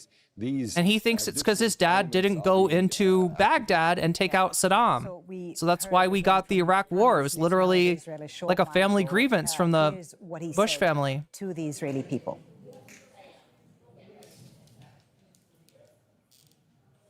الرئيس بسلامة كاملة لم يصفي هذا الهجوم. سنعود إليك لنستمع الآن إلى بنيامين نتنياهو رئيس الوزراء الإسرائيلي الذي يقول يجب أن لا يتسلح النظام الإيراني الإرهابي كما يقول بأسلحة نووية تمكنه من تهديد البشرية جمعاء. Yeah, it sounds like they're translating into... أيضا بأنه لن يسمح Translation hasn't started yet. النووي ويجب أن لا يتسلح النظام الإيراني الإرهابي كما يقول بأسلحة نووية تمكنه من تهديد البشرية جمعاء. Okay. We're going to get the translation to what Prime Minister Netanyahu has been saying to the Israeli people. Do you think he's on a Ozempic chat? speaking in Hebrew. That was the Arabic translation. Hopefully we can get you the English translation in just a moment. Ali, coming back to you about the objectives of the operation, as we've heard from the Israelis and the American president, clearly it's regime change. They would have been preparing for that in Tehran about this objective. What steps are they likely to take? Well, it's clear that this is the American-Israeli objective. Now, this is, in a way, very difficult. It's a very high stake for the Americans and the Israelis. And at the same time, it gives the Iranian establishment, in case this regime was able to... The problem, chat, with this project of regime change in Iran is that any regime that's going to satisfy the United States and Israel is going to necessarily piss off the Iranian people and therefore be a very unstable regime, right? We have a history of propping up puppet governments in other countries, and then, you know, we're surprised when there's revolutions against those puppet governments. This happened in Iran, chat. We've already set up a puppet and seen them get knocked down. That's why we have the Ayatollahs. Who announced the attack in the first place. Like, this is the United States refusing to learn anything from history. In 2025 war, it was just Israeli. And also it was limited to some areas. They hit in Tehran, they hit in towards mainly the western and the central parts. Now we're seeing they're striking government targets also. Yeah, and towards the east also, towards southeast. So it's the American capabilities are huge. So now this is the difference here.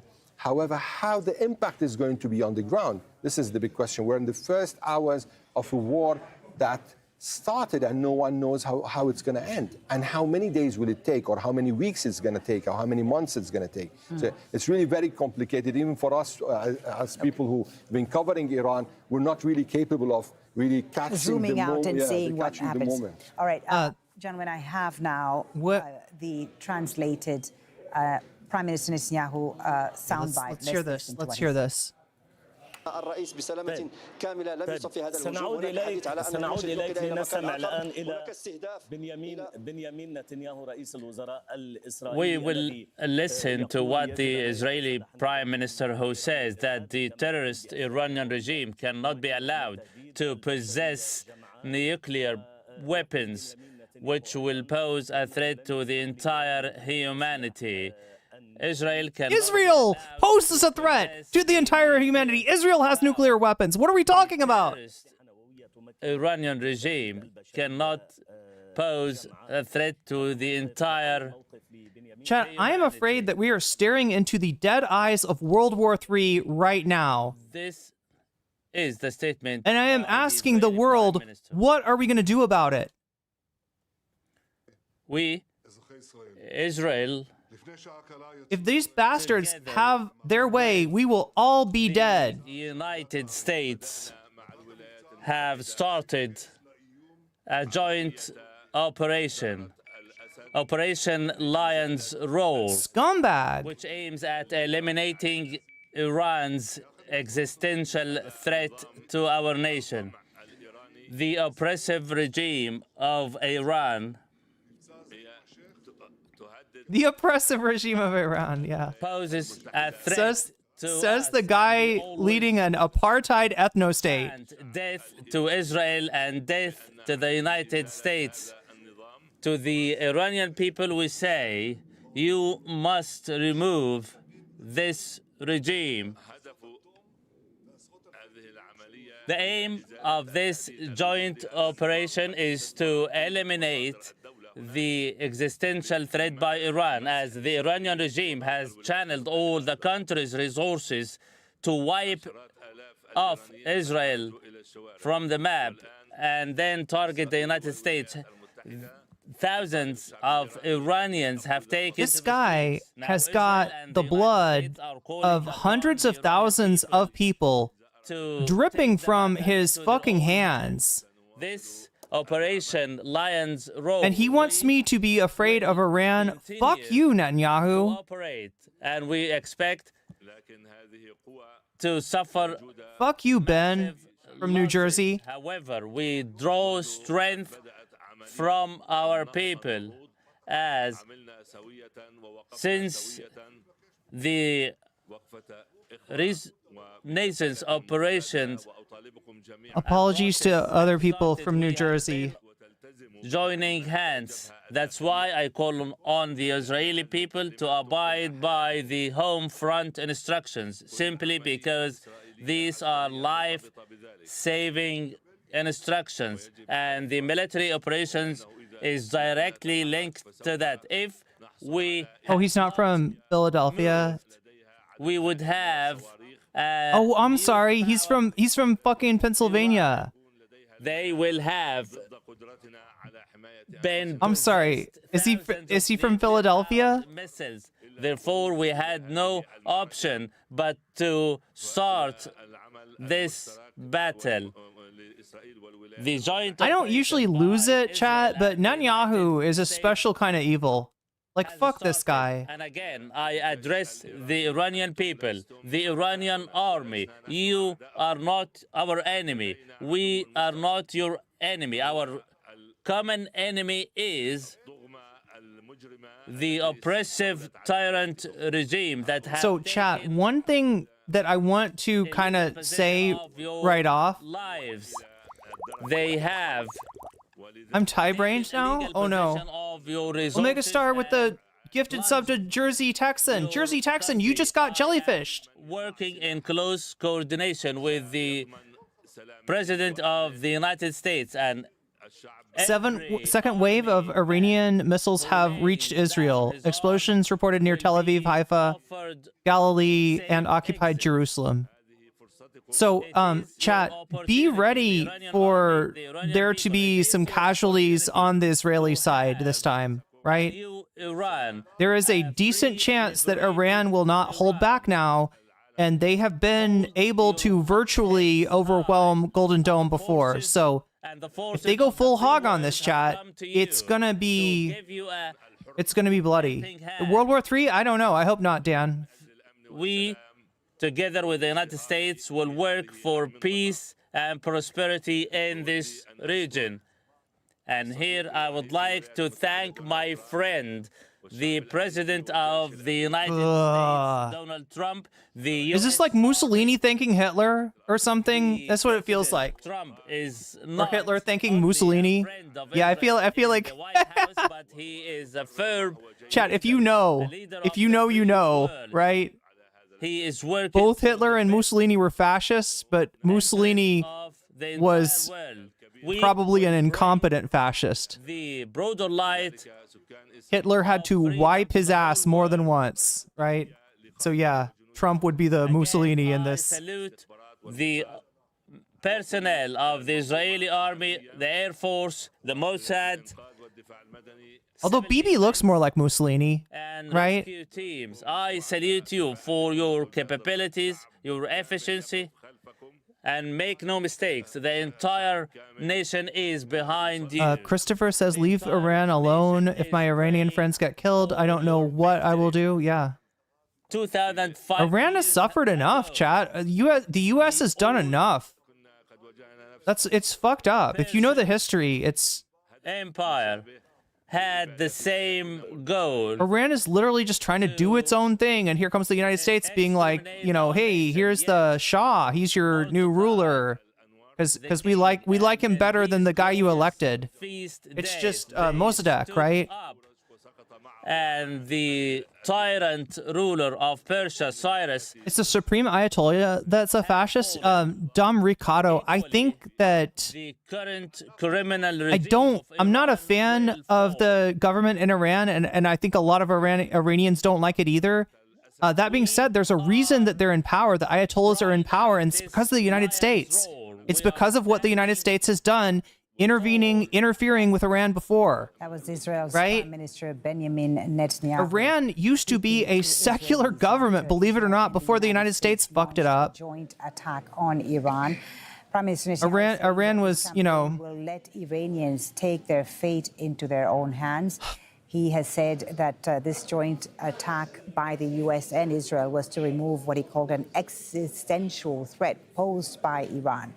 Now, we're hearing that the Israeli military has said that additional missiles have now been launched towards Israel from Iran, an additional barrage of missiles. Ali Hashem, the fact that the Iranians were able to launch missiles at Israel only an hour after the initial attack by the Israelis and Americans, what does it tell us about the command and control structure right now? Well, it seems that the command and control till the moment is intact. Yeah.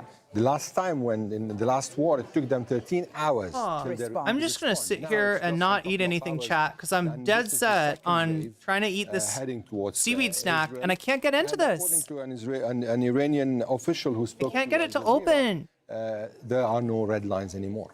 Right. So it seems that they are preparing for this. Okay. Now, we're also hearing from Iran's allies in the regions, including the Houthis in Yemen. All for fucking oil? Yeah, I mean, it definitely started out like that, Christopher. Like what the United States wanted out of, you know, the Shah was more access to Iranian oil. By expressing solidarity, or is it going to be by closing the straits, or is it going to be by launching rockets towards Israel? These are big questions. Also, in the past few weeks, we've had a kind of an ascending rhetoric coming from Iraqi militias allied to Iran. Mm-hmm. The only ones who we didn't have a clear picture from whether they are going to be part of this are Hezbollah in Lebanon. Mm-hmm. All right, we will keep a close eye on that, of course. Let's further analyze. Oh, okay, so Snowhawk, just to repeat what they just reported, Iranian official on Middle East Eye comments, no red lines after this aggression, right? The attack by U.S. and Israel. Everything is on the table, including scenarios we are not, that were not previously considered. So it is a sign that it's not going to be a kayfabe counterattack that Iran does this time. I feel strongly, like, and from what we're hearing already, it sounds like the Golden Dome is about to get overwhelmed. Netanyahu will declare. And this is why the generals were telling Trump not to start a war. What does victory look like for Israel today? Exactly. He put the threshold much higher than... Has Fuentes commented about this? I don't think so. Now he is... What time is it in America? It's like... He's the angel who will save... It's like 4 o'clock. ...people from Eastern. Their evil regime, as President Trump said. Did I say Golden Dome? Thank you. Golden Dome is the bullshit Trump's trying to sell. The Israelis in the U.S. and this is about 50% of the Jewish population, don't take him seriously. He wasn't able to declare victory after. What did Trump bomb? Trump bombed Iran. After Israel bombed Iran. In Israel, there are still people in the north that are... Oh, good news. Oil is not currently the deal. Okay, good thing to point out. Good news is angry at me for saying that it started over war and thinks that I still think it's about war. No, it's not so much about war now, although the Iran's response may affect the price of oil, right?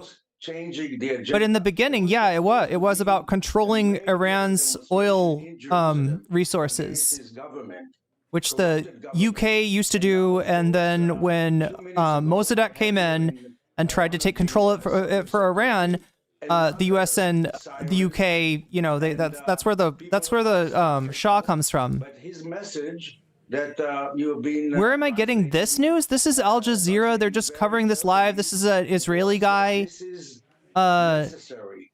talking to sacrifice our about, like, I guess how Israelis are feeling right now. To give up traveling outside of Israel because this is our mission. Now, symbolically, next week, the Jewish people are going to celebrate the holiday of Purim, where the Jewish people manipulated the Persian regime. And I'm sure that we're going to hear more about it. And Netanyahu does what he is doing best in the last 25 and more years, to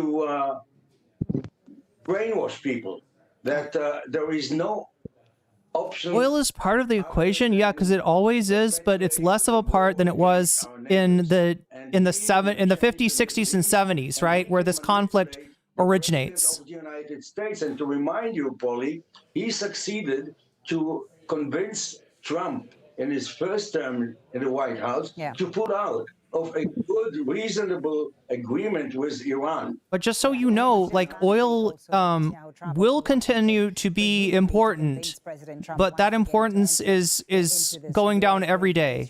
And especially in nations that actually take renewable energy seriously, like China. But even the United States kind of, you know, made a detour around its dependence on oil by opening up the country for fracking, right? That well, it seems had a big effect on energy. Leadership. So there is a decapitation process going on as we speak. Since, but I mean, this is about Israel, and if you want to break it down to like one issue, this is about power in the Middle East. This is about Israel and Iran. You know, the two largest military powers, and, you know, who's going to hold greater influence, right? Who's going to occupy a larger sphere of influence? Are in hiding at the moment, and there is no official confirmation. And even the Iranian response to the attack, it might be on autopilot. I mean, the Iranians have already predicted this. Probably they have simulated this over and over and over. What's Russia saying? Good question. They're going to do, and probably they have delegated leadership. Iran has the right to defend itself. Absolutely. I mean, you would too. Wait, are you saying the U.S. sticked as well? Wait, sticked? Is a U.S.-led. Sorry, I don't know what you mean by sticked. Good news. Change in Iran. It's not only about Israel. I mean, Israel is there. It's in its interest. Is it a U.S.-led? The U.S. attacked. Is that what you're asking? Yeah, the U.S. did attack as well. Yeah. The Israelis attacked first, and then the United States joined them. Well, obviously, they have been. Yeah, they have been trying to do. They're going to try to divide Iran into several countries. Yeah. President Trump to do that, but it is the U.S. doing this. Possible. Israel cannot change the regime in Iran. It is the U.S. Army doing this, and also the U.S. have been very much intentional with this. They have moved in. This armada of carriers, F-22s, everything, and they are attacking Iran as we speak now. Right, but what imminent? The other thing I wanted to point out, chat, if I can get this picture, is like this is what President Trump said. When you see a picture in the news of American, they haven't laid out bare out there, but they're saying that the like American naval boats, right? And the ballistic system. In the past, for some people, that might have been a comforting image, right? An image of protection, and maybe even an image of a freedom, right? But now it's like when that shit shows up on your doorstep, bad things are going to happen. Between the U.S. and Iran has been going on for years now, and the Iranian side has been very much keyed on. And the United States and Israel have basically staked out the lane of the assholes of the world, right? The troublemakers, the pariahs, the rogue states of the world, right? The people causing the most problems, the most death and destruction in the world right now, Israel, United States. There you go. You have to give up on everything.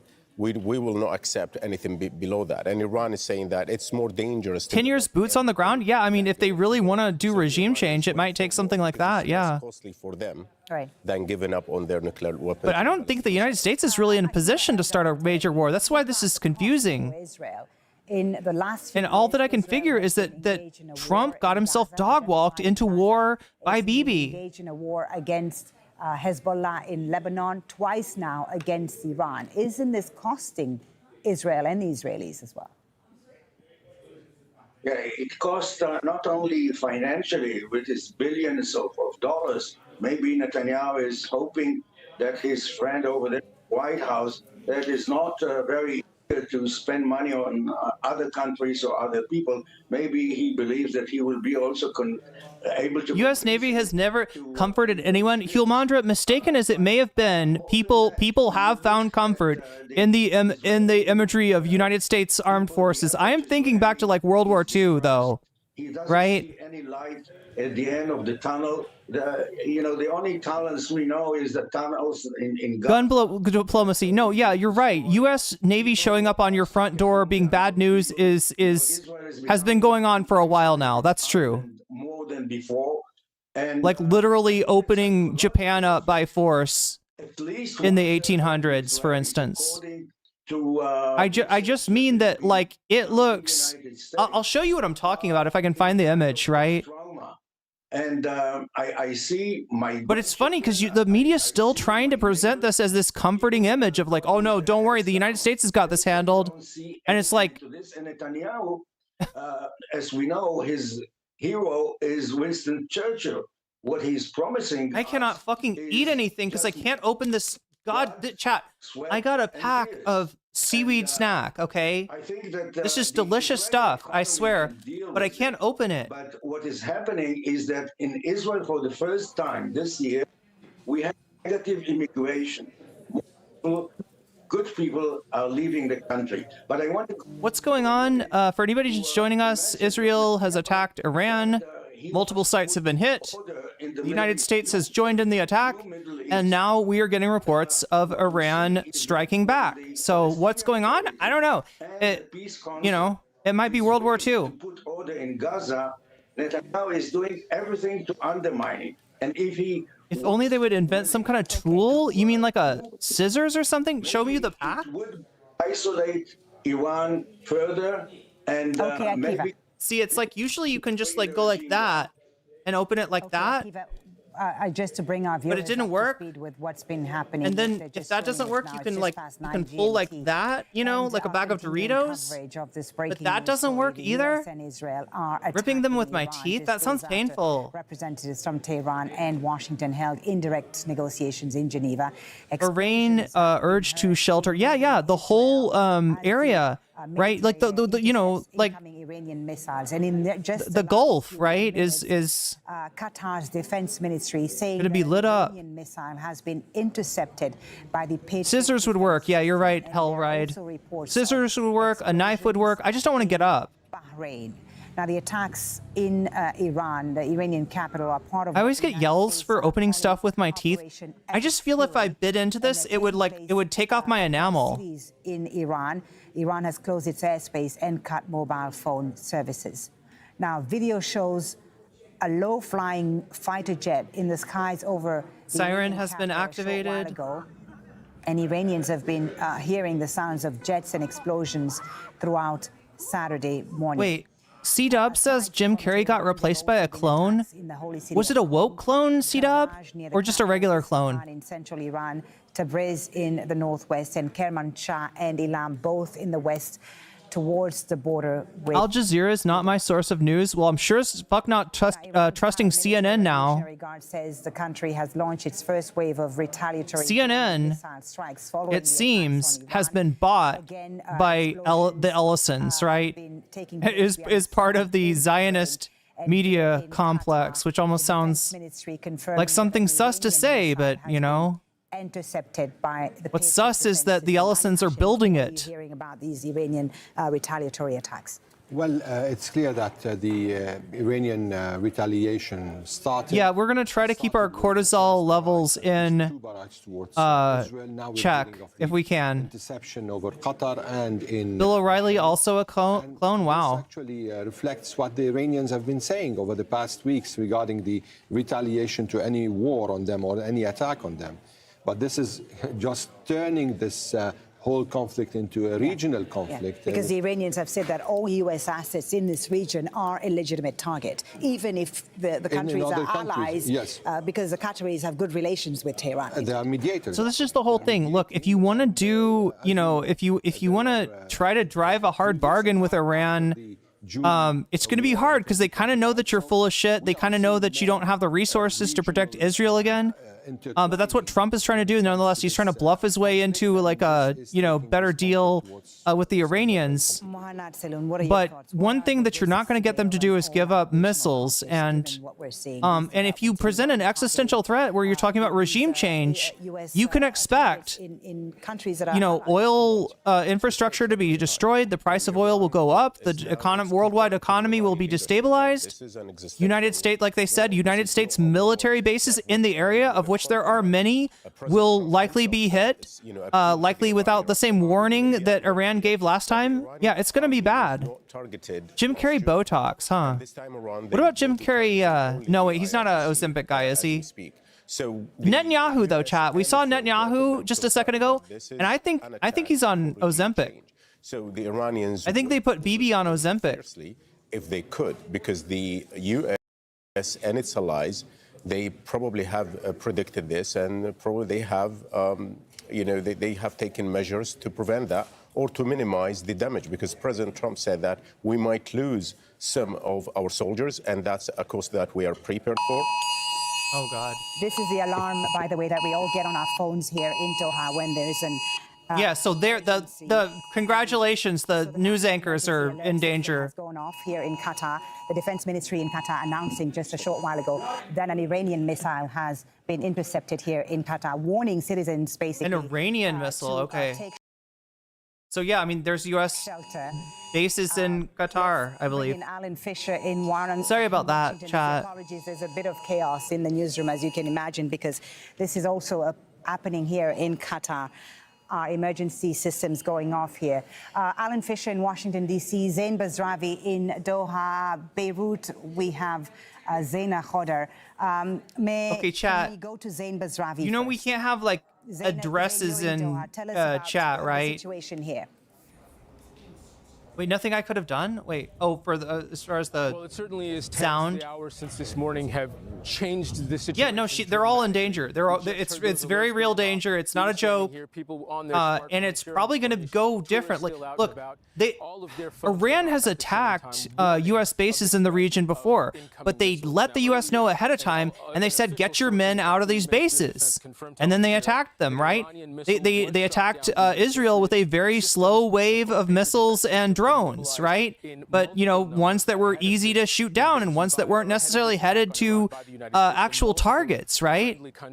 The previous responses from Iran have been face-saving responses to convince the Iranian people that even though they can't take on these giant military behemoths like the U.S. and Israel, that they are in fact fighting back, right? They've just been doing just enough to say, okay, we had a response, right? Don't expect them to pull any punches at this point, right? And they have a ton of fucking missiles, and the United States and Israel are actually now low on those kind of supplies. Anyway, let's hear what he's saying. In the past hour, those were perhaps the last flights to come in and out of Doha, perhaps for some time. That U.S. warning, that U.S. Embassy warning, telling people to shelter in place, but also to have food and water supplies, to have a plan to exit. There seems to be this. That is not a mod. U.S. Embassy to suggest that this may be a protracted event. So yeah, the emergency alert we all got on our phones just a short while ago here in Qatar from the Qatari authorities telling everyone here in Doha to stay away from military installations. As you said, a huge... Yeah, beware of fake mods with fake wrench emoji, with like wrench emojis, like that post wrench emojis in their message to make it look like they're mods. Base in Doha. I've never seen anybody do that before. That's kind of... to be the scope of Iran's retaliation, isn't it, Zain?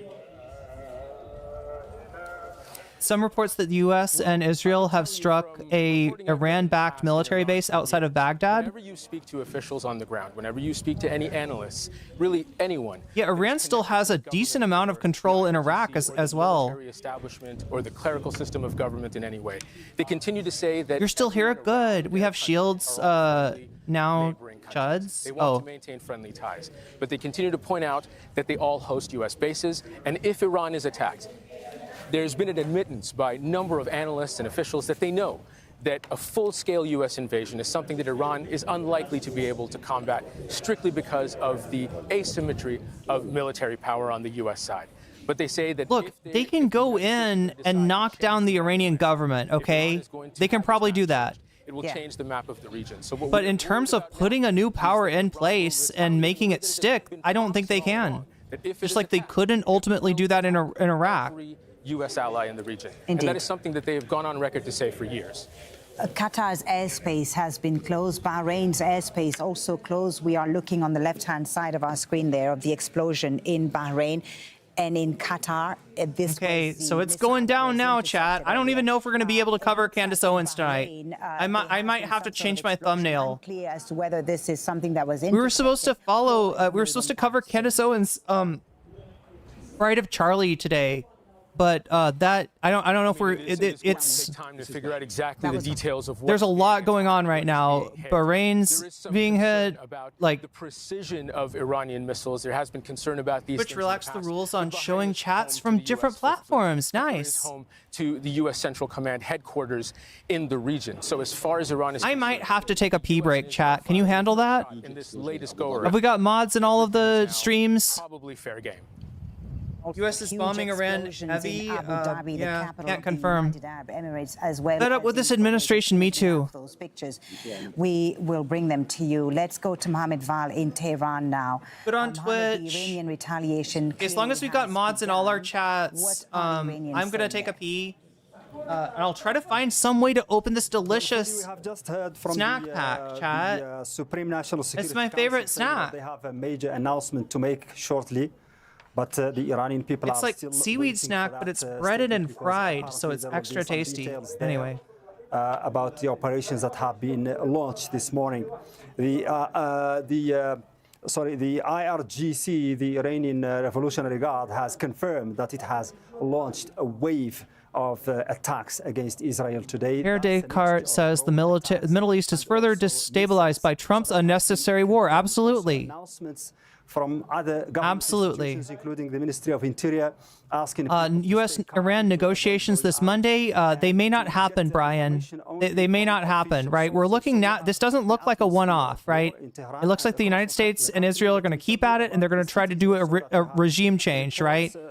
If there's an attempt to do a regime change, there will be no negotiations, right? They are scheduled for Monday, like Brian is saying, but the United States did not confirm them after negotiations on, I believe, Thursday or Friday, their last, negotiations.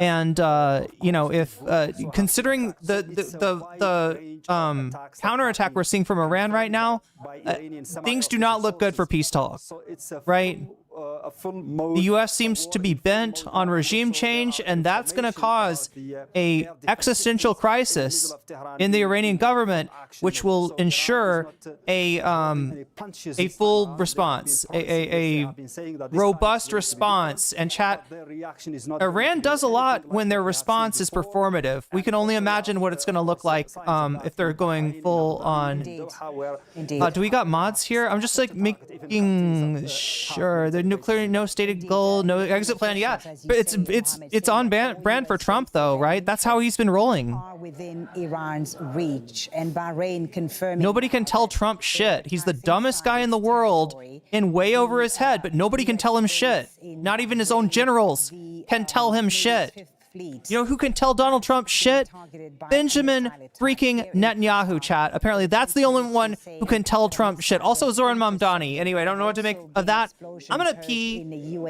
I'm gonna find some way to get into this delicious snack, and I will be back. From the Iranians, and they have made preparations for this, as you said. America good at creating a power vacuum. I mean, they did it in Iraq, right? They did. Yeah, this is like they're constantly doing this. All right, we should be good. All right, I'm gonna put Waluigi on.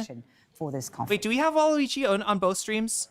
Oh God, I remember. This is what we told you about the traffic jams. That situation is still continuous behind me. It is getting even worse. It's getting worse now, and the Iranian people, of course, because of this semi-total internet blackout, we are not able to access all the reactions by the people, but we know that they have been bracing for this for some time now. Iranians, as you know, I mean, we have Waluigi, Iranians who might be expecting or even hoping for some kind of action. And Waluigi, I'll be back as soon as I can. Millions of Iranians who are against this war on their country, and right now what they have is to follow the orders of their government. The government has asked them to stay calm, to stay home, and to avoid going out in the streets.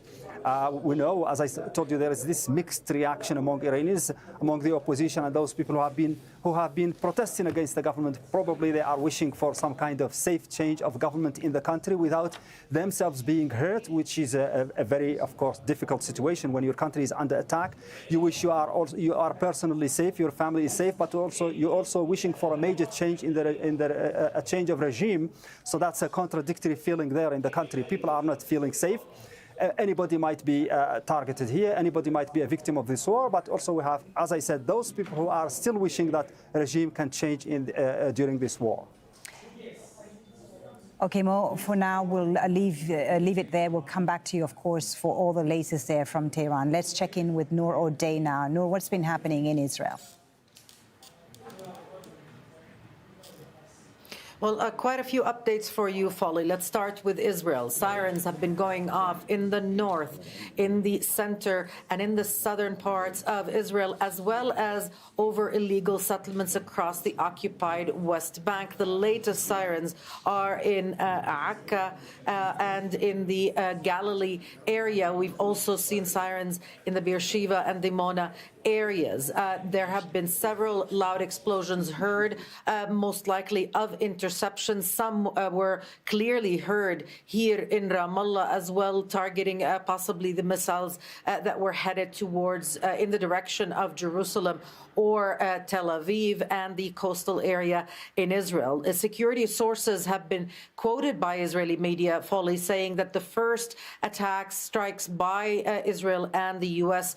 Aimed at assassinating as many top leaders of the Iranian government and leadership structure as possible. Of course, we have no confirmation that such assassinations took place, but it is clear from the rhetoric and from the tone of the messaging of the Israeli Prime Minister that this is not a strike. This is an operation aimed at changing the government, toppling the government in Tehran. The Israeli Prime Minister very careful to address the Iranian public, although in Hebrew, which they do not speak, saying that they are not the target. In the meantime, of course, the Israeli government has also taken steps here in the occupied West Bank, closing the more than 1,000 Israeli checkpoints and roadblocks in the occupied territory, making movement between cities very difficult, if not at all impossible. People rushing to the supermarkets and the gas stations. A lot of traffic jams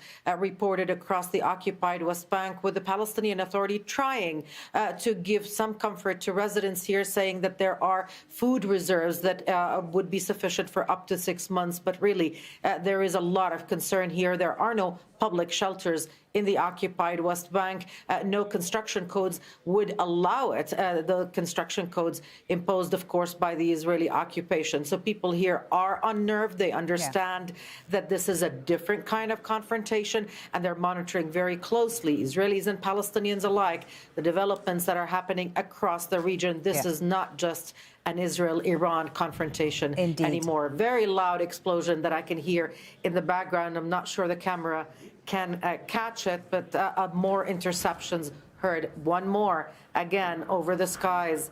One more in the Ramallah area. So certainly this is an ongoing situation, with missiles reaching volley after another from Iran, targeting Israel in retaliation for its initial strikes in the early hours of the morning.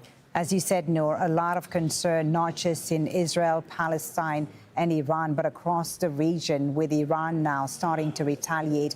The Iranians targeting the 5th U.S. fleet in Bahrain, missiles intercepted here in Qatar, but also at explosions heard in the UAE announcing the closure of its airspace. You talked about the Israeli Prime Minister earlier and his message to the Israeli people, but also to the Iranians. Let's listen to what Benjamin Netanyahu said. Israel and the United States launched a joint campaign, Operation Lion's Roar. The objective of the operation is to put an end to the threat from the Ayatollah regime in Iran. At this time, the IDF is attacking targets of the oppressive regime, facilities of the Revolutionary Guard, along with the United States military, targeting ballistic missile sites that threaten both Israel and U.S. forces. This operation will continue as long as necessary. In recent months, the tyrants in Iran have been plotting to rebuild their nuclear and missile capabilities and to bury them underground, where we won't be able to strike them. If we don't stop them now, they will become invulnerable. To that end, the representatives in negotiations are trying to buy time, attempting to buy time in fruitless and deceitful negotiations with our American friends. Whoever lays down their weapons, including among the regime forces, will ensure their safety and secure their future. The Iranian people in all their diversity, Persians, Kurds, Azeris, Baluch, Abkhazians, and all other citizens of this wonderful nation, this is your opportunity to establish a new and free Iran. Take your destiny into your own hands. Let's speak to Gideon Levy now, columnist at Haaretz newspaper. He's in Tel Aviv. Gideon, how big of a risk is Netanyahu taking by launching this operation on Iran? It's not only Netanyahu. Israel is taking a hell of a risk. And as usual, in the beginning, everyone supports any military operation by Israel. Okay, sorry to interrupt you, Gideon. We've just had another alert here in Qatar from the authorities telling citizens to take shelter and to stay away from military installations because of possibly an incoming Iranian missile. Qatar is home, of course, to the largest U.S. military base in the region, and the National Emergency Alert System going off again, asking citizens to take shelter and stay away from military installations. Continue, Gideon. Apologies. We will have a lot of interruptions, I assume, in the next few hours here as we continue to follow the Iranian retaliation to the attack on its territory. Go ahead, Gideon. First of all, solidarity with you all in Qatar. We are facing obviously the same here. I have now to go to the shelter here. So we continue later. I have to rush to the shelter. Sorry. Okay. Please, we'll come back to you. Take shelter. I'll see you soon. Sure. Take shelter. Sure. We will come back to you when it's safe. Thank you. Rory Challenge now in Amman, Jordan. What's happening in your neck of the woods? Well, we've heard in the last few minutes at least 3 fairly sizable booms in the skies over Amman. And we have heard over the past 2 hours or so the sound of jet planes up in the skies and what to my ears at least sound like air defense being operated. Now, this is in line with what we're being told by the Jordanian military. Turn the phones off. That's so annoying. Royal Jordanian Air Force jets that have been mobilized. Now they have. Sorry for everybody that got hit with the alert. You know, that's these people. They're talking to this guy's in Amman. They were talking to people in Doha. You know, they're getting alerts because of the incoming missiles. Anyway, what did I miss? More importantly, that these are routine, very important question. Patrols, reconnaissance patrols, but given that we know that Iranian missiles are being launched against Israel, drones as well, and Iranian missiles have been hitting other parts of the region, you can only. My son's roommate and his mom and dad are in Doha. Basically trying to. Oh, has his mom and dad in Doha? And make sure that they are safe. Jordan is in a bit of a predicament here, as are many other regional countries, because as we have been talking about over the last hour or two of coverage, they are broadly sympathetic. I feel bad that he said 3 sizable booms, and I immediately thought of the Costco guys. Yeah, I would have too.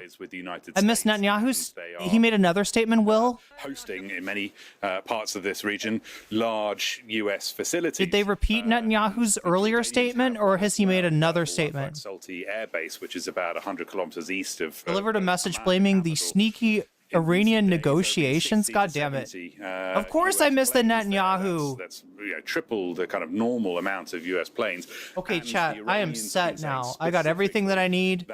I can eat my snack. In case of any U.S. and Israeli attack against Iran, that it would become a regional conflict. That the wider region of the Middle East and the Gulf would be drawn into this, and that's what we are seeing playing out at the moment with these attacks on Bahrain and with Jordanian Air Force scrambling to patrol and protect the skies of Jordan at the moment. Now, many countries in the region, that the websites of several Iranian state media organizations have been hacked. They would not take part. They would not facilitate any U.S. attack on Iran. Now, that was a message to Iran specifically to say, look, don't retaliate. But the Iranians have said several times chat, this is, you know... Any U.S. facility in the region is basically, as Zain put it, a short while why war with Iran was a bad idea. I mean, part of it. We're going to see the rest of it. Foreign Ministry in the last few minutes. Apparently, nobody can learn from history. This renewed military aggression. Or listen to their generals. While Iran and the U.S. were in the midst of a diplomatic process, the Iranian Foreign Ministry saying that Israel and the U.S. attacked a range of military and defense targets as well as civilian infrastructure across various cities in Iran. And they're saying that the main target of the first U.S.-Israeli attack were these targets, including government buildings in Tehran. We've heard from our sources on the ground that the supreme leader is safe, hasn't been injured, and that the president of Iran as well is safe. In the last hour, Iran's response has begun. U.S. struck the parliament, Supreme Council, Khamenei's residence?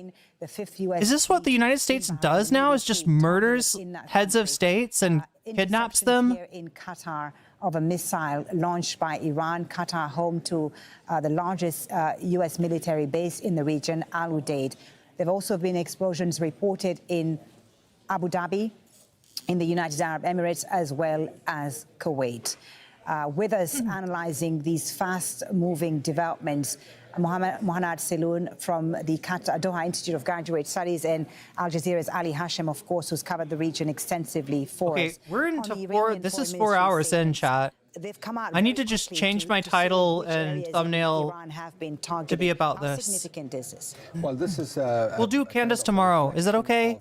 Things are intact. Command and control is not only on the military side, but also on the diplomatic side. It seems that there is a plan already, and this plan is mainly built on kind of briefing not only the internal community, the internal front, but also the outside on how things are going on. What we're hearing also from Iran is that they were targeting in the beginning of this war of several military commanders.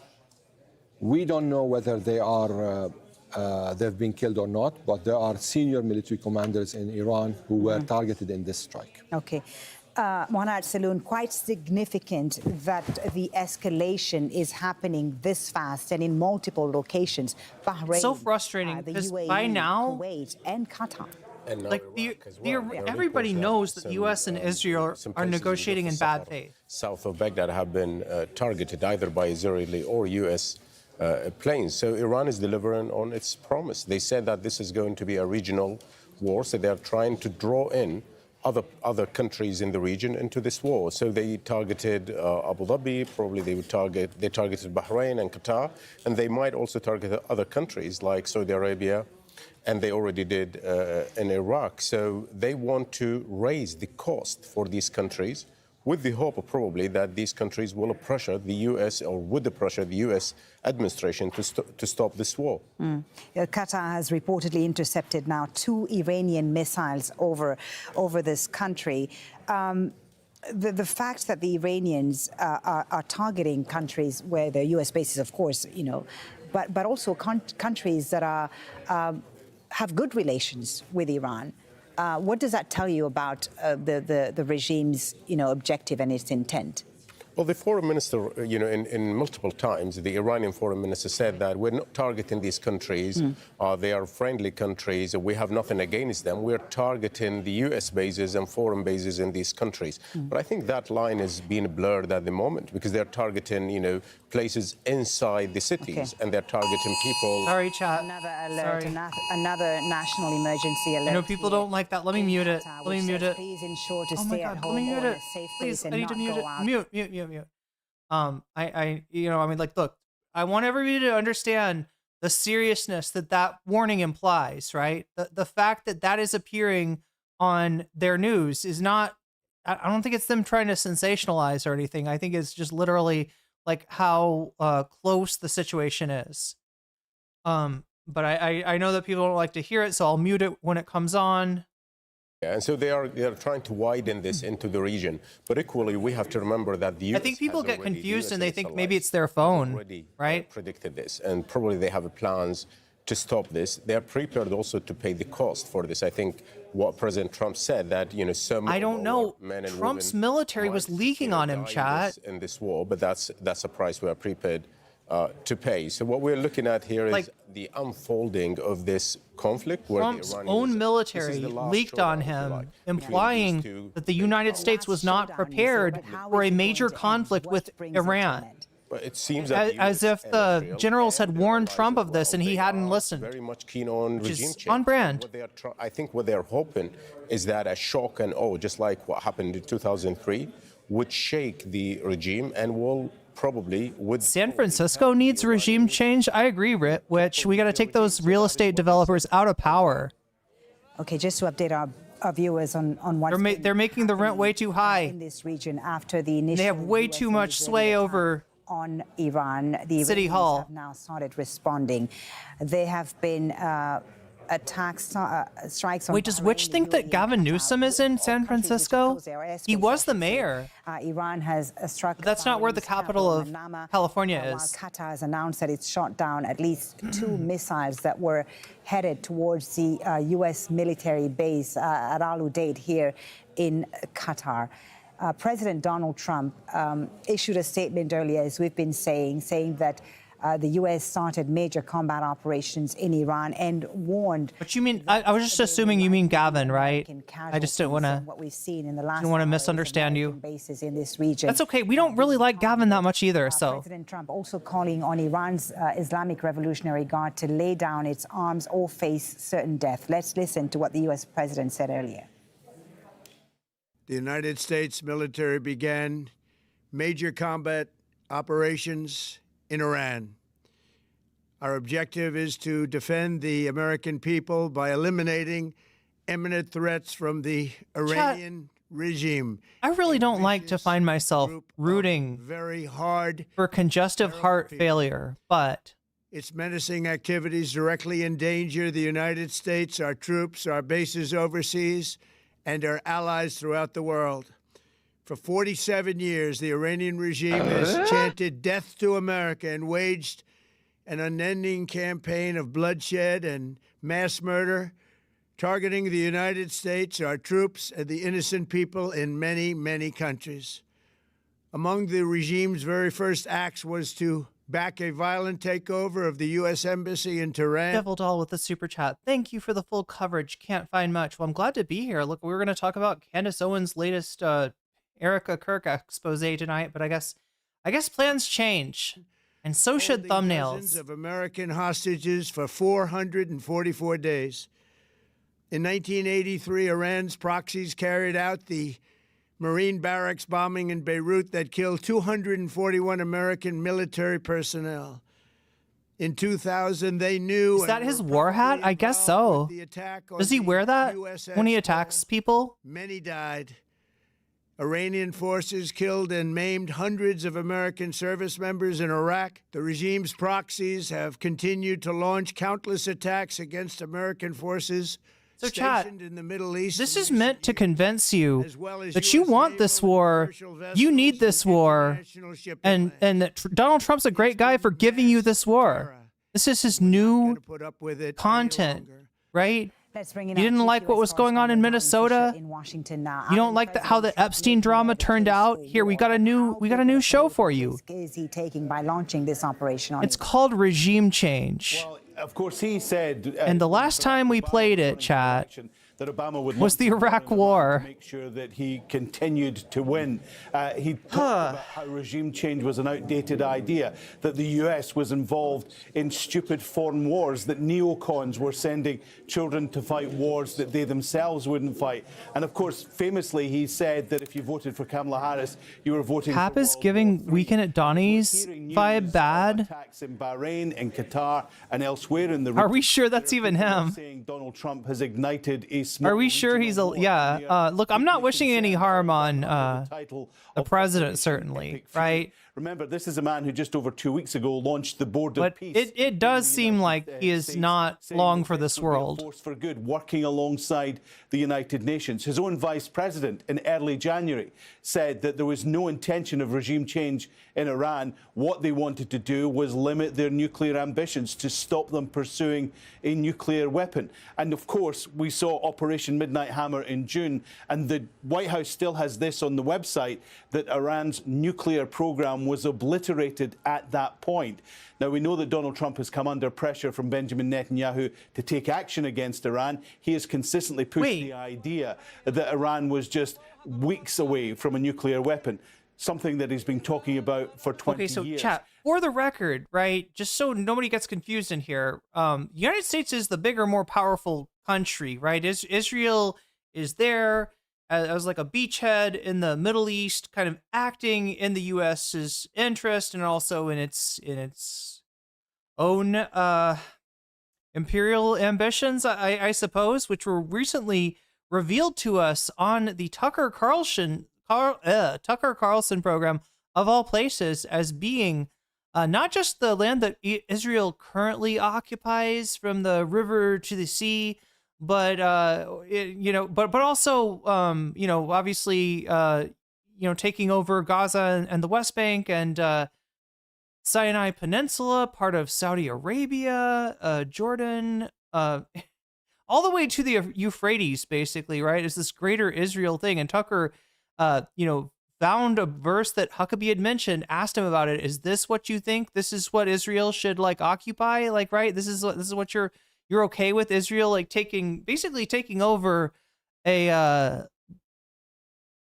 hefty portion of the Middle East, right? And Huckabee, he's one of the guys that's motivated to support Israel by his view of the Bible, right? In his view, maybe Jesus doesn't come back until Israel, occupies this much land. And that's, chat, our ambassador to Israel, former Arkansas governor Mike Huckabee, and somebody that looks like a complete nutter next to Tucker Carlson, chat. That's saying something. That's actually saying something. Yeah, Huckabee is fucking crazy. Huckabee scares me.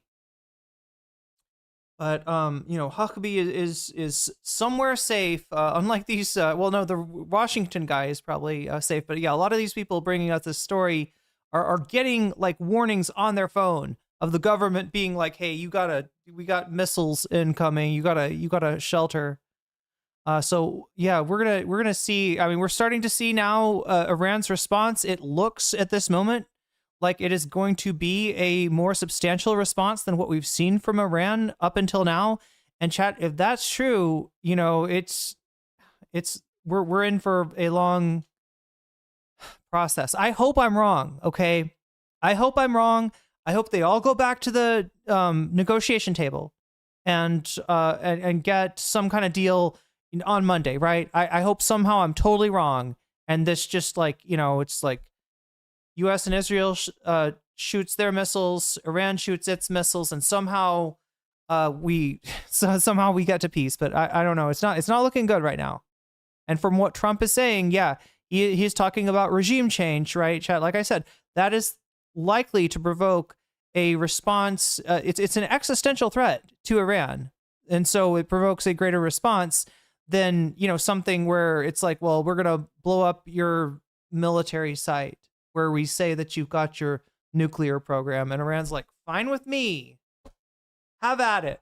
We're not really trying to build nukes here, but maybe we should. No, this is the thing, chat. There's actually political, as a political issue in Iran, nukes have traditionally not been popular. I don't know what the reason is, if it's cultural or what, but people, have not been in favor of nukes, obviously, because of the, but anyway, the biggest,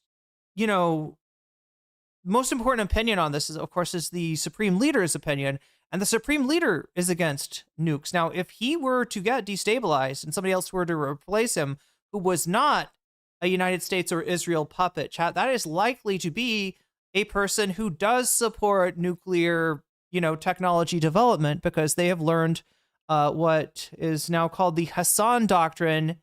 If you are a country and you do not have nukes, develop them, right? Develop them immediately, because that's the only way that you stay safe from United States intervention, which usually, results in a lot of civilians dying. But this is, this is where we are now. It's not good. It's not good. Now we find ourselves in what is an open-ended operation.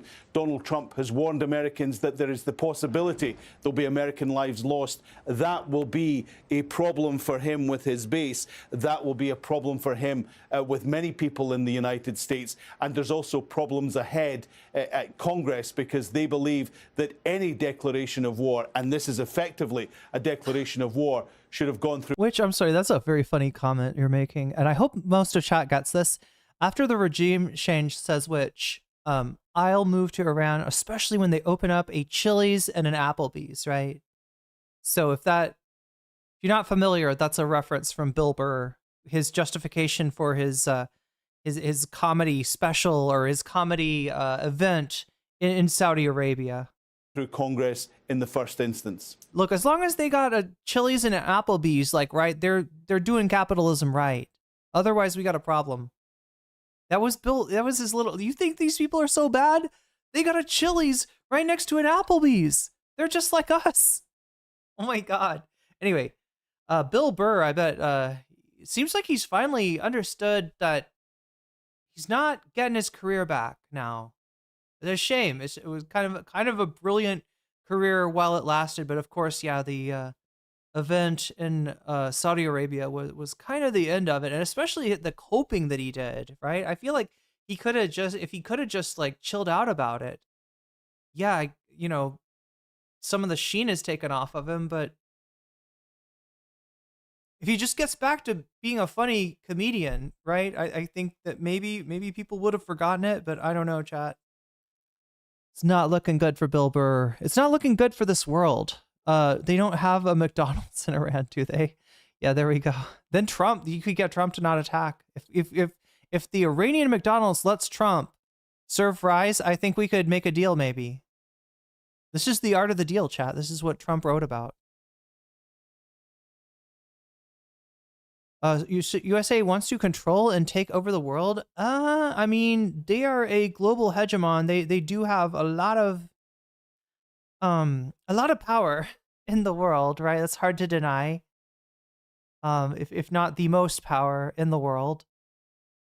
But yeah, what does this represent? Is that what you're asking me? Well, like I said, if you want to look at the geopolitics of the United States, if you're a U.S. citizen, I realize not everybody in here is, but if you're interested in the American politics in it, right? George W. Bush and his administration came from a school of thought called neoconservatism. And they plotted in the late 90s that if there were to ever be some kind of Pearl Harbor style event, right, that maybe they could use it to justify a series of wars in the Middle East. And sure enough, 9/11 happened during Bush's first term, and they invaded Iraq in 2002, right? And those were neocons. And they had a crack at doing what they came to do, right? They did invade Afghanistan. They did invade Iraq. And that's when their project started to become unpopular, right? George W. Bush started to become unpopular because Iraq was not just like go in, knock out Hassan. Wow. Knock out Saddam and put a new guy in place and we're done, right? Iraq was this occupation and a protracted insurgency that caused caused injuries and killed people on both sides, especially a lot of Iraqis died in that, right? So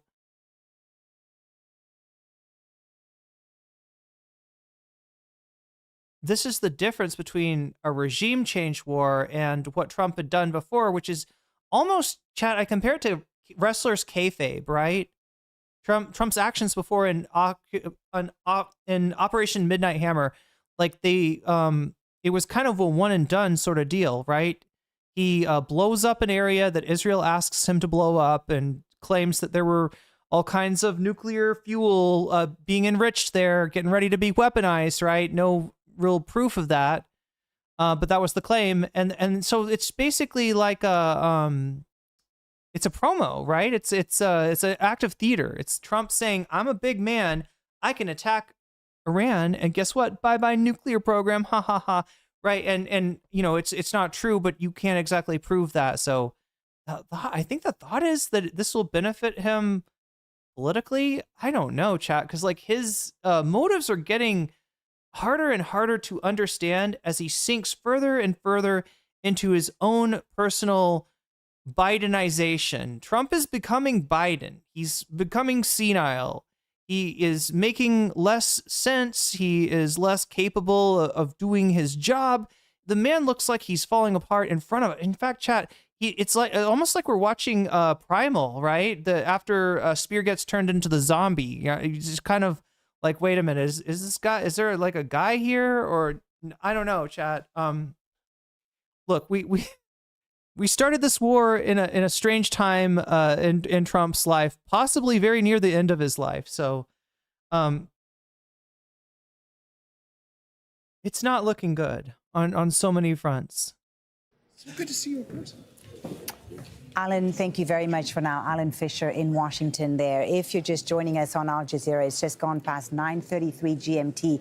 And the United States and Israel are attacking Iran just days after representatives from Tehran and Washington held indirect negotiations. Iran's paramilitary Revolutionary Guard says the country has launched a retaliatory wave of missiles and drones at Israel. Explosions have been heard in Israel's north as the military there intercepts those missiles. Iran has also targeted U.S. assets in countries including Bahrain, the UAE, Qatar, and Kuwait. Bahrain has just confirmed that there have been attacks on its territory, inside its territory. It says the headquarters of the U.S. Navy's 5th Fleet has been targeted by a missile attack and has urged people to take cover in a safe area.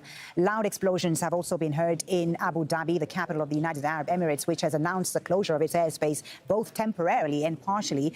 These are some of the latest images that appear to show interceptions over the skies in Abu Dhabi. And here in Qatar, Iranian missiles have also been intercepted. Qatar, of course, is home to the largest U.S. military base in the region at Al Udeid. Let's go live to Zain Basravi, who's in Doha for us. Bring us up to speed with what's been happening here in Qatar. Sorry, I got distracted when I was talking about neoconservatism. I mentioned this earlier, so I'm not going to belabor the point too much. But if you're just joining us, right, what we're looking at is is Trump in a way coming full circle, right? He started off his political campaign after the neoconservatives lost control. Obama was elected in many ways because of America's disgust with the Bush administration and neoconservative foreign policy in general. Some of what Obama promised was that he would talk to other world leaders rather than just invade, and America liked that, right? They didn't like neoconservatives, and when it came time for when Obama was term limited out and there was a vigorous Republican primary, you did have those neoconservatives trying to regain the party's mantle and continue where they left off, right? These guys were frustrated, defeated, and dare I say cucked by one Donald John Trump, a celebrity candidate from the world of reality television who was running in some ways against neoconservatism, right? And, this works in the Democratic Party. If you run against neoconservatism, you run against war. This works in the general election, right? It got Obama elected, over Hillary, who had voted for the Iraq War, and over McCain, who, I don't remember, did he not really meaningfully oppose the war? But Trump, owes some of his original election to him standing in opposition and making fun of, ridiculing, George W. Bush's policy, the war in Iraq. Now, I think he was for the war in Iraq at the time, but by the time he was running for president, he was against it. And, for a long time, it was assumed by part of his coalition that this was a new kind of Republican presidency. It was anti-war, right? MAGA is different than the neocons in that they're more conservative. Some would say a little bit more than conservative, right? If you catch my drift. But they were anti-war. And in whatever sort of deal with the devil Trump made to secure the 2024 presidency, he ended up in bed with the same people that were part of that policy, including Marco Rubio. And this, Trump fulfilling the next objective, right? Because I said the neocons, what were their objectives? They wanted to go into Iraq. They got that. They wanted to go into Iran next, right? This is Trump fulfilling, along with a team of neocons, right? That is who is in charge in terms of foreign policy now. And there are definitely elements of Trump's coalition that did not vote for this shit and that are starting to call bullshit. So look for more of that in the future. And the rest of the region, Zain. Well, just since we last spoke in the last 45 minutes or so, 30 or 45 minutes, we've heard at least 6 or 7 loud explosions. The last one that just happened felt a lot louder and felt like that was some kind of ground impact, but we can't confirm at this stage. If you look up at the sky, we can see puffs of smoke that looks like the Patriot systems intercepting. We are seeing multiple plumes of smoke, multiple explosions again. That's at least 4 or 5 explosions since we started talking. So it is an active environment. Just to give you a sense of how incongruous this kind of violence is to a place like Qatar. Civilian tourists are still out taking pictures. They're lining up for boat rides. There's vendors here trying to get them to take a cruise onto the water. What's happening now is so incongruous to the regular peacetime here, even with those explosions and attacks that we saw last year by Iran and Israel on Qatar. It is still something quite alien to people here. But these explosions are very apparent and very obvious, and there have been at least a dozen in the last hour. I think the attacks on Hamas, right, during the negotiations, the peace negotiations, right, where Israel assassinated people they were negotiating with, wasn't that in Qatar? And so they've been kind of attacked before. They've been pulled into this, and the question is, right, because when we're talking about all these Gulf states, we're talking about American and Israeli allies, right? That's how it kind of breaks down. You're sort of, if you're in the Middle East, you're somewhat either team Iran or team Israel/US, and these nations are team Israel/US, right?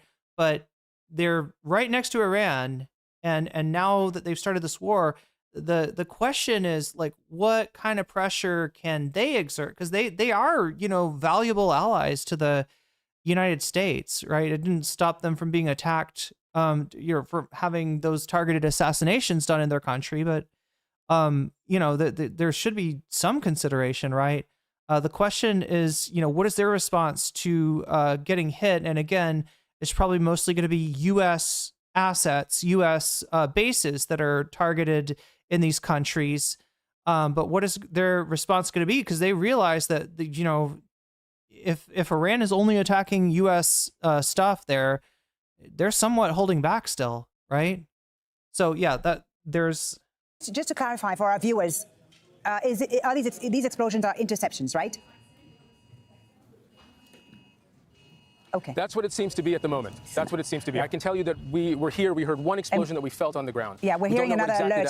The reason I asked is because we've just heard another alert saying. Patriot defense systems. Yeah, we've just heard another emergency alert. That's why I asked whether this was an explosion or on impact or interception. I'll come back to you when we have more clarity on what's happening. Let's bring in. Sorry, Trump. Westsider SA says Trump said his main concern is freedom for the Iranian people. Is that the U.S. is working to make Iran a place that's safer. He said the same thing about Minnesota, Westsider SE, a state in the United States, and there are 2 Americans or more that are dead now after he made it safer. Right? This is what he does, and I don't blame you for wanting to believe that he has the best of intentions, but knowing Trump, having covered Trump like I have, I gotta say, altruistic motivations and Donald Trump, they're like oil and water, right? This is not your guy. This is not your guy if what you want is freedom. He will sell death to you on a plate marked freedom. That's his style. That's who he is. Like this is bad for Iran. This is bad for Americans. This is bad for the world. David DeRoche now, professor at Thayer Marshall Institute. David, what do you make of these fast-moving developments? First, the Israelis announcing an attack, the U.S. then saying they're part of this operation, and then Iran's response, which has been very quick and wide. Yeah. So let me start from the back and move forward. The Iranian response was to be expected. They used their short-range missile arsenal, which was not severely degraded in the 12-day war because it couldn't reach Israel. We expected this to happen. Do I know the climate in Iran? Look, very simply put, Westsider, there are a lot of people that don't like the current regime, right? The regime is very repressive. That's true, all right? But the forces that are offering freedom are the same forces that put that regime into place in the first place. If you look into the history, the United States and Great Britain did not like Mossadegh and his policies, right? They wanted more access. They wanted to have more control, more access over Iran's resources. Mossadegh thought that those resources should benefit the people of Iran. They did a coup. They placed a puppet, this guy called the Shah, and the trust that could have existed, between the United States and Iran in terms of the repression that they're undergoing just was years ago was completely undermined. So no, this is not this is not the people, this is not the situation that kind of like bring freedom to Iran. In fact, if anything, it probably strengthens the regime, if anything, right?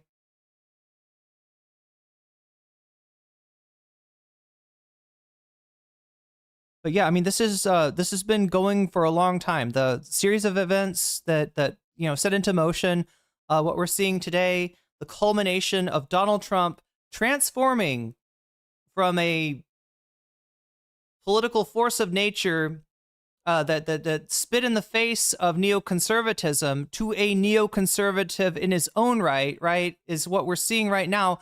And what set it into place was the events of the United States and the UK intervening in Iran, and then the subsequent revolution. That's what put the Ayatollahs into power in the first place. So yeah, it's not there are a lot of people in Iran that don't like the current government and would like to see it change, but the people doing that change right now are obviously not the friends of the Iranian people and should not be trusted by them. We've seen is probably indigenous, local, and American air defense forces have mostly intercepted missiles successfully. They'll still be damaged because it's metal stuff. It's not vaporized. Okay, they're still trying to advance this idea that the golden, or what is it, the Iron Dome is impenetrable. That they're not as strong as this guy's making it out to be. It does look, based on my preliminary analysis of what I see on Twitter, that at least one missile landed within the perimeter of the American base in Bahrain. How significant is that? That's the Fifth Fleet, the Navy's Fifth Fleet, right, in Bahrain. Right. It's not as significant as people think it is. It's actually a command and control headquarters, so it probably would have been evacuated, and it looks as though the missile landed in warehouses, which presumably wouldn't be there, and one would imagine that the headquarters had been mostly evacuated because this is a long-standing target. But, there is possibility for loss of life, and, that's something that I think we'll be looking for a lot of evidence of. We've also heard reports of explosions in Iraq, in the south, in a southern city in Iraq, which is home. Sorry, say it again. Okay, how significant is that one? Well, it remains to be seen. I mean, the issue is you've got American forces evacuating Syria. A lot of that will be going through Iraq, so it could be against. So the forces that recently left Syria would have relocated to bases in Iraq. Not relocated, but exfiltrated through, or some of their equipment. Okay. But you don't know. I mean, it could. The problem is sometimes you could have a natural gas explosion in the middle of conflict. You don't know. One of the rules I always go through: first reports in war are always wrong. So it remains to be seen. But we're in this period of confusion. We'll see what happens. But it looks as though there have been a number of successful intercepts of missiles so far. All right, let's get the thoughts of. So yeah, I mean, there will no doubt be successful intercepts of Iranian missiles. There will no doubt also be Iranian missiles that get through. You may not hear about that at first, but if Iran goes full hog, that will happen, right? It was even starting to happen in previous exchanges as well. And the U.S. and Israel are actually kind of low on some of the ammunition, some of the ordnance that they need for stuff like that. So, yeah, it's a war that Trump's own generals were warning against him engaging in, and yet somehow it seems that Netanyahu has dog-walked him right into it. Richard Weiss now, who's a senior fellow at the NATO Defense College, joining us from Virginia in the United States. Richard, what do you make of the initial Iranian response? It's been quick and it's been wide, targeting not just one base, U.S. base in the region, but several. Yes, I think, as David said, this was to be expected. The Iranians had a long lead time. They certainly must have anticipated that the possibility of a U.S. or Israeli attack was high. And targeting nearby U.S. facilities is not too challenging. They've had plenty of time to map the location, to aim their systems and so on. It'll be much harder for them to try and attack an aircraft carrier or other moving object. But for now, I think this is what we thought would occur. It fits in with their military capabilities and political military strategy of trying to escalate the conflict by getting other countries involved so that they could help stop that. The latest reports also indicate, Richard, that there's been an explosion in Riyadh, in Saudi Arabia. Obviously, Iran's allies in the region could now also be getting involved. How significant is that, and what does that tell you about? It's kind of weird to see Israel come at Iran with this is a pre. Oh my God, what is the fucking word that they always use? Preemptive attack, right? We're attacking you because you were about to attack us, in other words. Israel launches a preemptive attack, US joins in, and now, oh, is Iran escalating? Oh, I'm sorry, were we escalating? Were we escalating by hitting the American bases in the supposedly friendly countries right next to us? I'm sorry, were we escalating? It's weird to start talking about escalation at this point, right? Considering the one party that definitely doesn't want this war is Iran. Where this is headed. Well, the Iranians know that eerily similar to Venezuela, yeah. It would be a challenge for them to deal in a one-on-one or even worse, a two-on-one conflict against Israel and the United States. So their strategy clearly is to pull other countries into the conflict. Israel, of course, but also U.S. Gulf partners and allies. And this thought is a means to get these leaders to intervene with the White House to call for an early end to the conflict. So I think that's the basic strategy of the Iranians. They have capabilities to attack these targets, but they also are well defended. And so I think this will probably continue for the duration, but the intensity may slacken over time. In terms of the U.S. and Israeli operation, how long do you anticipate it to last? What do you see as the strategy, and what is going to determine victory for them? Yeah, that's a challenge. From what we heard from President Trump and Prime Minister Netanyahu today, it sounds like their goal is regime change. So that would mean the war would continue until presumably the Iranian people. So this is why I'm saying it doesn't seem like it's going to be a one and done. Away from the clerical regime and establish their own. And that we just can't predict when or if that will occur. The assets that have been moved in the region, of course, are huge. I mean, we've seen 2 U.S. Navy destroyers, over 300 aircraft. What does that tell you about the type of war that they're going to be leading? I think the key thing actually is the asset that's not there. So in past major military operations in the Middle East, such as the 2 wars against Iraq, there was a substantial buildup of ground forces. And this is often thought to be, critical for any long-term operation. It can't just be air campaign. It has to include a ground component. Sometimes it can be a local ground component. That's what the U.S. did in Afghanistan with taking advantage of the Northern Alliance. But here, it's all air and missile strikes, and the hope is that the Iranian people will, in effect, become the ground force. So that's what struck me, is this that is crazy. Very much on air. Welcomed as liberators. A major ground component. All right, Richard, thank you. That is an assumption that we will be welcomed as liberators, and it's something that has just issued a statement which reads in part, the attacks carried out by the Zionist regime and the United States against Iran are clear examples of armed aggression. It says this moment represents a historic test for the Iranian nation, relying on faith, unity, national determination. The people and armed forces of Iran will once again defend. I am right now, chat, history shows that Iranians have never surrendered. making a thumbnail, I guess, of the supreme leader and their hostile actions. Ali Hashem has covered Iran extensively. Is here with me in the studio, as is Netanyahu. I don't know.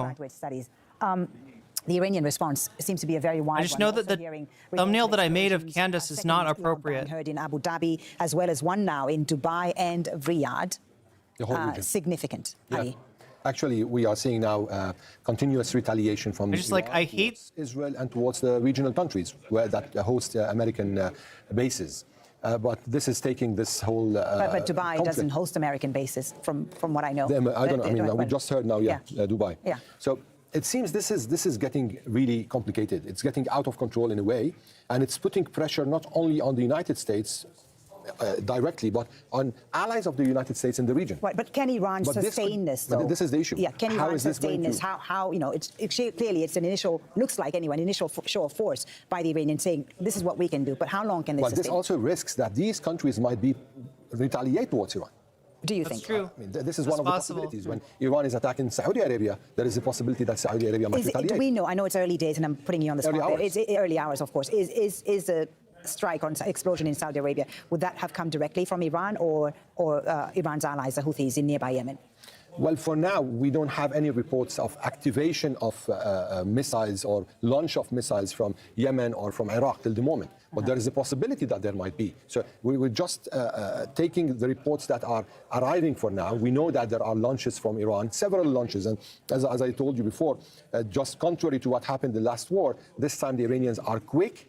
It's clear that the command and control, despite who was killed in the first attacks, because what we know is that there were senior commanders targeted at the first attack. We're not sure whether... We don't know. We don't know if they were killed or not, but we know that senior commanders in Iran's military were targeted by Israel and the United States in the first wave of attacks.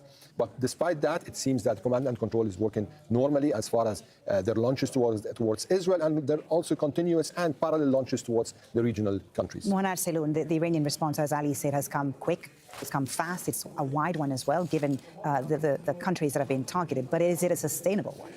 Well, it is for now. I mean, Iran is a massive country after all, and they have the arsenal. They have the regional allies, at least in terms of non-state actors. And I can hear at least from social media statements coming out of Iraqi militias saying that we have been targeted in Jurf al-Sakhar and we will be responding to this attack. And basically, they are signaling that they are part of this war, but they are waiting for signal to come from Tehran, asking them to get involved. So I think that Iran has thought this out, and they would activate these cells only when they think that they cannot sustain attacks from inside Iran against regional targets. These regional countries are already, it looks like anyway, paying the price for the US and Israel's decision to strike Iran. Would the Americans have anticipated such a response? Definitely. I mean, Iran had made this very clear. The supreme leader said that very clearly in Arabic, in English, in every language possible. He said that this is going to be a regional war and no one would be spared, and that we would be targeting the military installations of the US and other Western countries, but as well as countries, who cooperate with these with the US. We might target their own installations, and that, with reference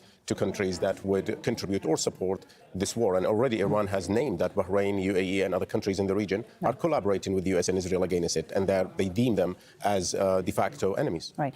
Ali Hashem, it of course remains uncertain right now because, as we said, it's early hours to see how this campaign ends. But what seems to be clear, at least from what I see, is that the negotiations, the diplomacy is over for now. Well, can they come back to the status quo, you think, given what we've seen? The issue is that we're always dealing with... This is what I'm saying, is that, like, the more serious the attacks are, the statements, right? In this case, we have the invocation of regime change, an attempt to... They tried to kill the leader, okay? Yeah, it's going to be really hard to fucking put that toothpaste back in the tube, so to speak. God, I do not want to have like the classic political or the classic like world event thumbnail where Netanyahu is on one side with a Israeli flag behind him and supreme leaders on the other side with the Iranian flag. I don't know. It's just like there's something. It's just like this is really bad, right? This isn't like, you know, it feels too much like a drama thumbnail. Now with this, and we're, like I said before, we're staring down World War III here. This is bad shit. Deja vu moment. We saw what happened. This feels different, Ali, from 2025. Well, it's different because this time it's the United States and Israel directly involved in and the war. Iranian response. Westsider SE says, I'm curious about the validity of this, but there's a huge presence of positive response to this attack, trying to stay objective. I don't know if you're talking about positive response in the media or positive response from Iranians.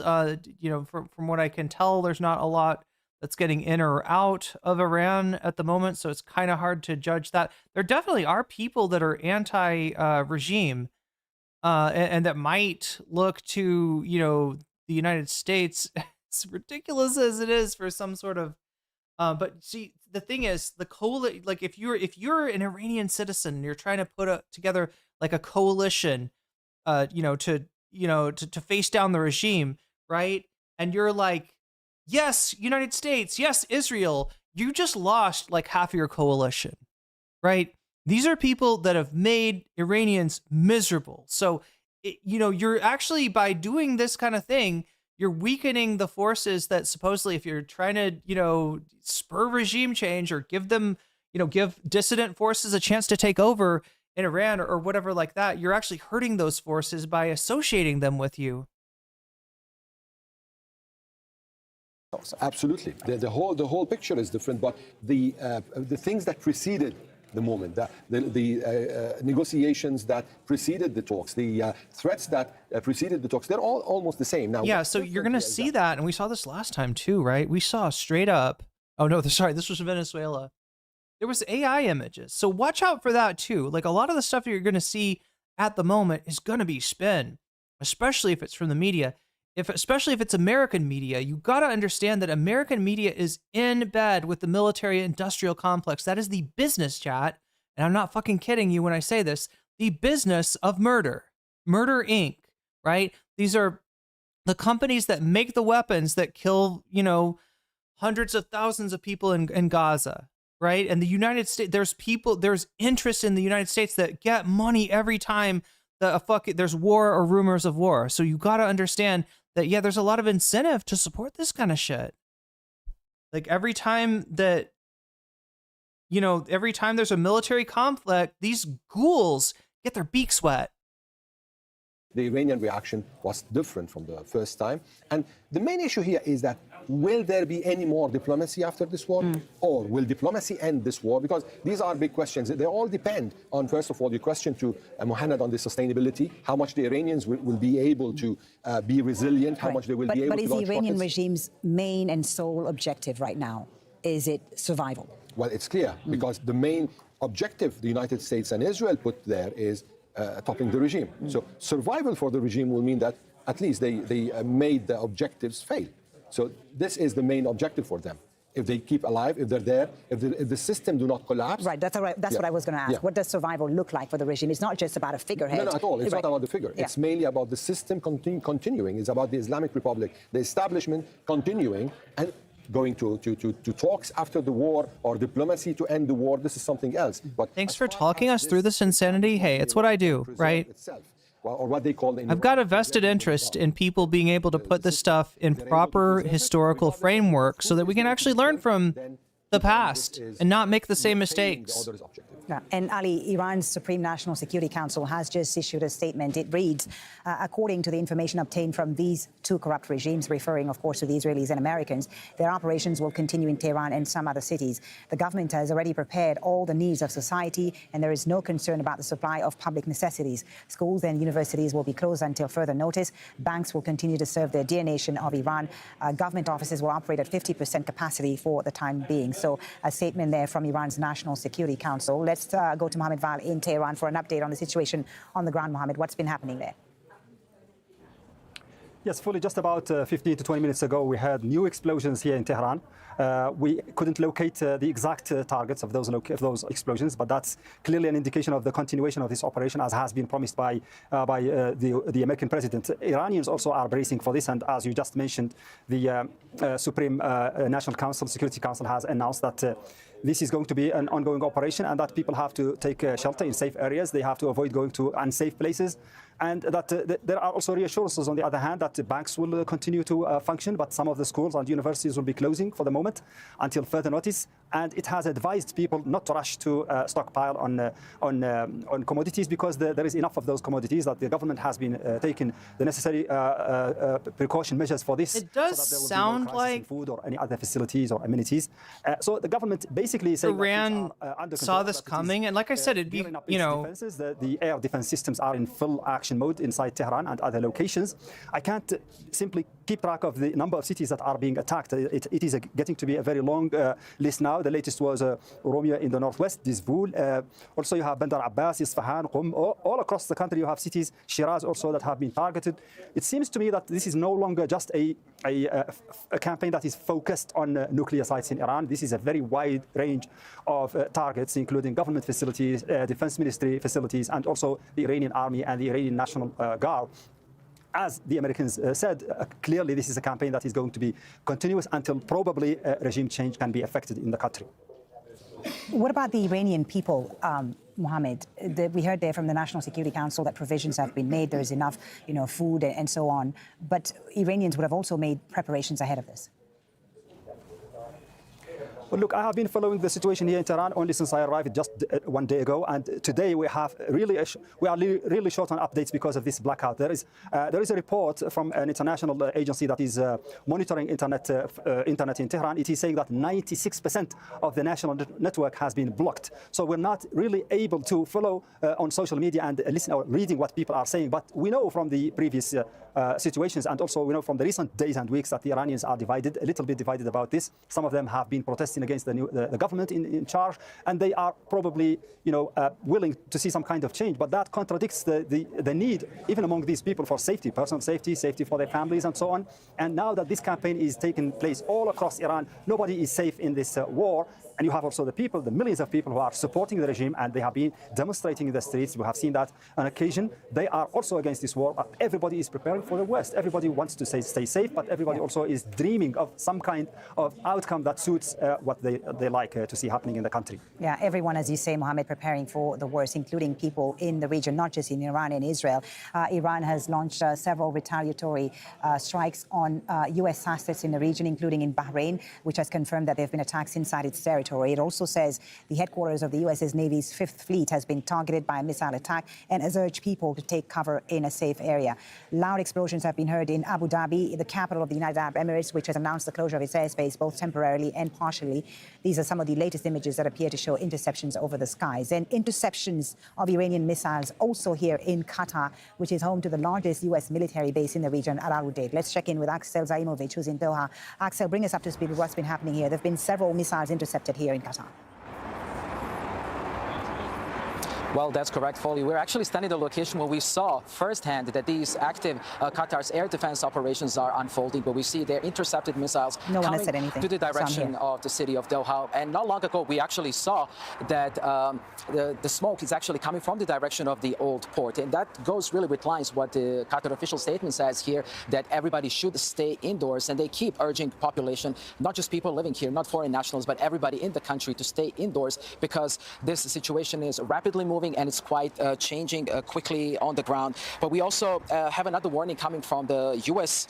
Embassy. Actually, that's the warning that was in place early morning that told people here in Qatar to take cover, to take shelter, and also to follow official channels of communication, because, as I said, the situation is rapidly moving here. But for now, what we saw is Qatar's air defense are intercepting missile and projectiles coming to the directions in Qatar. And of course, it's really important to mention that it really goes with the context of Al Udeid air base. That's the largest American military installation here in the Middle East. And that's the reason why we saw smoke coming from the direction of the old port. But also, we cannot independently confirm this report that the base itself itself has been hit in any of these attacks. Okay, so we can't just confirm the reports that the base itself at Al Udeid has been hit. We do know, though, that Qatar has closed its airspace, and so has the UAE and Kuwait. Qatar Airways. Hey, chat, sorry for going quiet for so long. I had to redo the thumbnail. Again, if you're just joining us, I started streaming tonight with the intention and the title and everything of that we were going to cover what is it called? The Bride of Charlie. This is Candace Owens' docudrama on the life and times of Erica Kirk and why she's sus and why, like, I don't know, everybody in her life is a spy, including her parents. It's weird stuff, chat, but, you know, it's popcorn material. Yeah, trying to beat midterms. You know, I mean, he's got to do something, doesn't he? He is really flailing in the way, in the, you know, run up to these midterms. Remember Iraq when they staged the celebration of downing the Saddam statue? Yeah, absolutely. Yeah, I'm gonna have to thumbnail for now, chat. So yeah, you can expect me to cover, I think, Candace Owens tomorrow. We've also got Anna Kasparian doing her very own Nick Fuentes imitation, joining the Groypers, chat. She's groyping. Is groyping a verb? Look, I don't know what groyping means, chat, but I'm definitely sure that Anna Kasparian is doing it right now. Whatever groyping is, she's doing it right. She is a groyper. She's groypy. She is the qualities of groyp to her, the most moral army, exactly. Opossum, awesome opossum. But we don't worry, chat. We are going to be doing. I want to see where this is going. I want to get a sense of this. You know, like as much of a sense of the counterattack as we can, and then I'll move us on to our promised bonus content, because I've been on here for 5 hours so far. Sorry for not giving you Candace. Sorry for not giving you Anna. We will get to those, chat. I apologize, but yeah, this was happening right now, and it's world changing. So kind of had to do that. Axel, announcing the suspension of flights from Doha. This is going to cause a huge disruption across the region. That's true, and Qatar also issued a statement saying that all the flights are canceled until further notice, and people who have scheduled flights to leave the country or come in the country should remain indoors. But also, the government is urging population here to not to go out in any public gatherings, to stay indoors, to make sure they have enough supplies until the situation is more clear. But from the perspective, what I'm seeing here, standing at this live position, I still see that the traffic in Doha is ongoing. It's slightly subdued for a weekend here in Qatar, but you gotta know, chat. What do you think would like assuming that, you know, so were they saying the government saying, you know, stay inside? Obviously, like, you know, Trump probably wants people out in the streets, you know, or envisions, right? The whole welcomed as liberators trope, right? He's envisioning them being like, yes, Mr. Trump, bring us freedom, please, you know, and they go out in the streets and they protest, and it's like a Berlin Wall type scene or something like that. I think that's what is being envisioned here. You know, obviously the government wants people to stay inside and not overthrow them. But it's like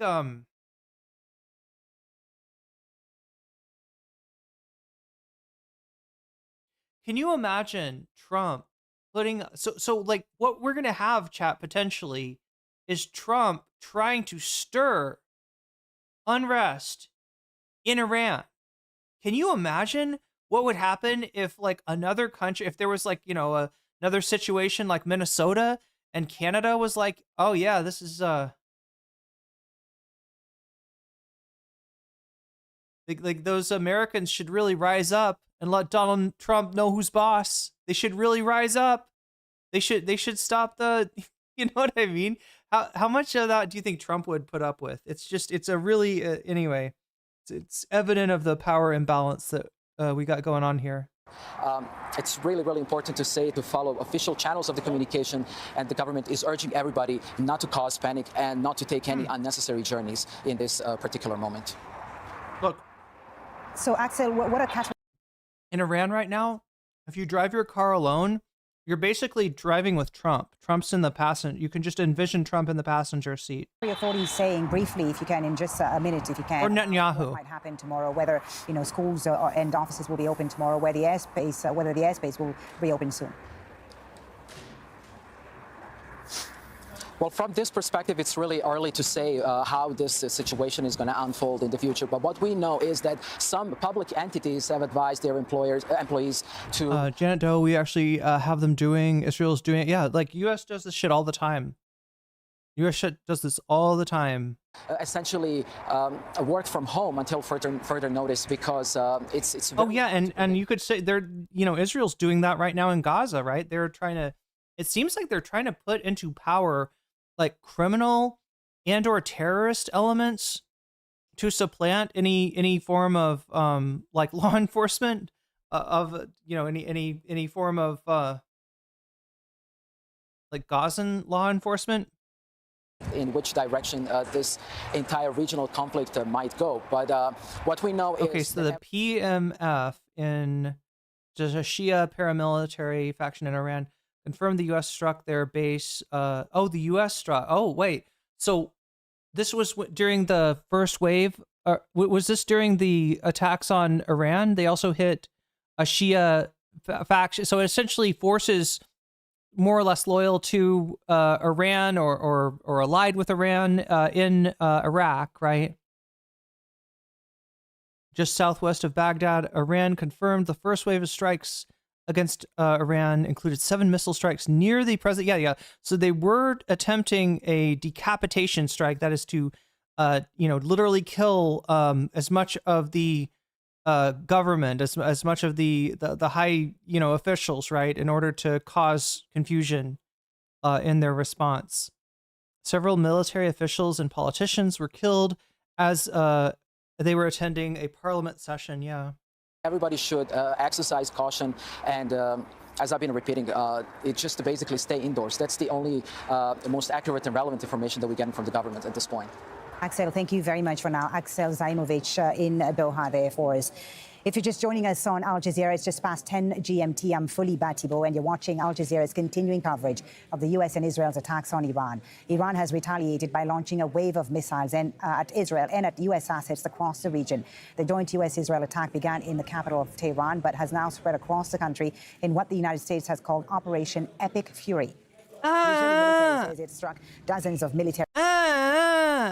Chat, what kind of fucking millennial... What kind of millennial named it Epic? What did they say? Epic Glory? Are you fucking kidding me? They named it's Operation Epic Bacon. And you're watching Al Jazeera. Sorry, no offense, millennials. Continuing coverage of the U.S. and Israel. And maybe one of you. Iran has retaliated by launching a wave of missiles at Israel and at U.S. assets across the region.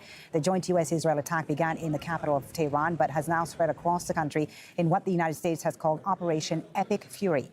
Epic Fury, okay. Says it struck dozens of military targets in Iran, and that's why it will continue as required.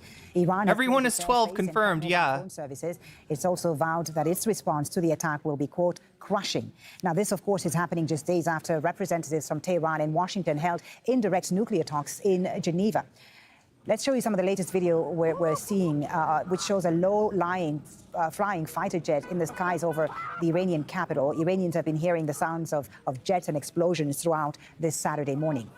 Aside from Tehran, there have also been attacks in several other cities, including the holy city of Qom, Karaj near the capital, Isfahan, also in central Iran, and Tabriz in the northwest. Kermanshah and Ilam, both in the west towards the border with Iraq, have also been targeted. Explosions have been reported across the Gulf region as Iran retaliates. Bahrain has confirmed attacks inside its territory.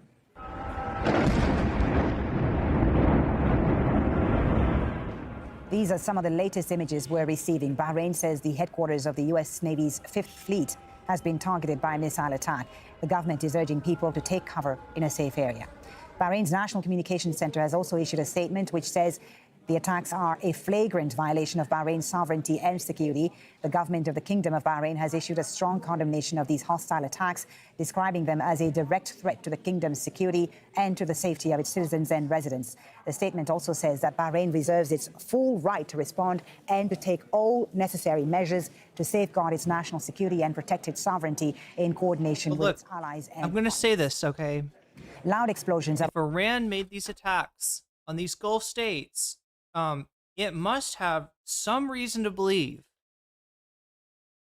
that when it comes down to it, they can, you know, split them from the United States. I mean, I don't know, maybe is it, you know, maybe it's a desperate, like, last attempt. I don't know. It makes me think, though, that there's like a less than zero chance that this is going to result in them pressuring the United States.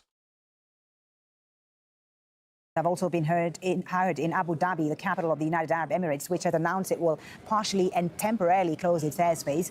These are some of the latest images that appear to show missiles being intercepted over its skies. There have been reports of interceptions in Dubai, in the UAE as well. Explosions have also been heard in Kuwait, and here in Qatar, the Defense Ministry says it's responded to missile attacks.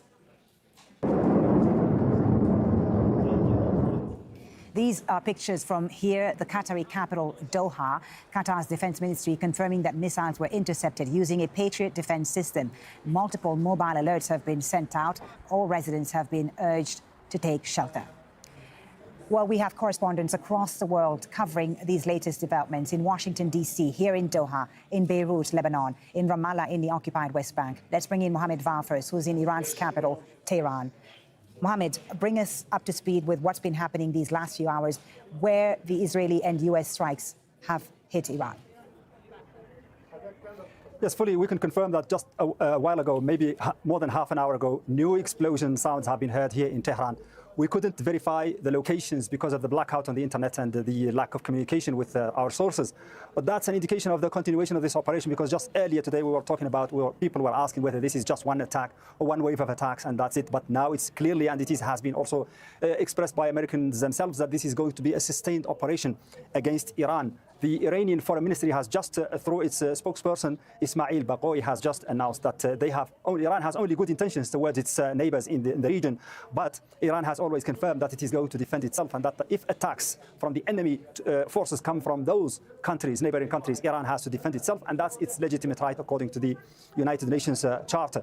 So that's the first official comment on the attacks that you have just reported in several areas around Iran here in the Gulf and so on. Also, I mean, the Foreign Ministry has called on the United Nations to take action, to assume its role here, because this is an aggression, as it described the attacks by the Americans and the Israelis. This is a violation of the United Nations Security Charter, and that the United States, I mean, the United Nations has to take action in this regard. The Iranian government is trying to reassure its people that things are under control. It has issued statements that people should stay in safe areas, they should stay put and calm and not go to places where there might be some attacks, and that they shouldn't rush in panic to supermarkets, because there is enough provisions for everyone, and that if they keep the order, no crisis will take place. And universities, schools are closed until further notice. Banks will continue to operate, and major government institutions also will continue to operate. So that's a message of reassurance for the people that the government is still in place, and that the rumors that they are in hiding and that they are nowhere to be seen is false, and that they are in charge and are leading this defense operation against the enemies of Iran. Okay, so a message of reassurance from the Iranian leadership there to Iranians. Noor Odeh in Ramallah, what is the message from Israel to Israelis, and what is it saying about the objectives of this operation on Iran? Well, just a little bit of news first, Folly. We know of several direct impacts in Israel. One 9-story building has been reported to have received considerable damage. Sirens continue to go off across the Israeli territory and in Israeli settlements across the occupied West Bank. In the horizon, right behind me, would be Tel Aviv as well, and before it, an Israeli settlement. So the sirens can be heard quite loudly, as well as interceptions. The message from the Israeli government: this is not about just strikes. This is about changing the government government, toppling the government, something that Benjamin Netanyahu, the Israeli prime minister, has espoused for many, many years. And now he has a partnership with the U.S. president, whom he thanked in a video address in Hebrew to the Israeli public. A state of emergency has been declared in Israel. There are no schools, there are no public activities, no public gatherings either, and citizens have been asked to remain close to safe rooms and public shelters. Here we go. Okay, no, thank you for now. Let's go now to Zain Bazravi in Doha here. Zain, the Iranian response was quick and it was wide. Iran targeting all U.S. bases in this region. All right, so chat.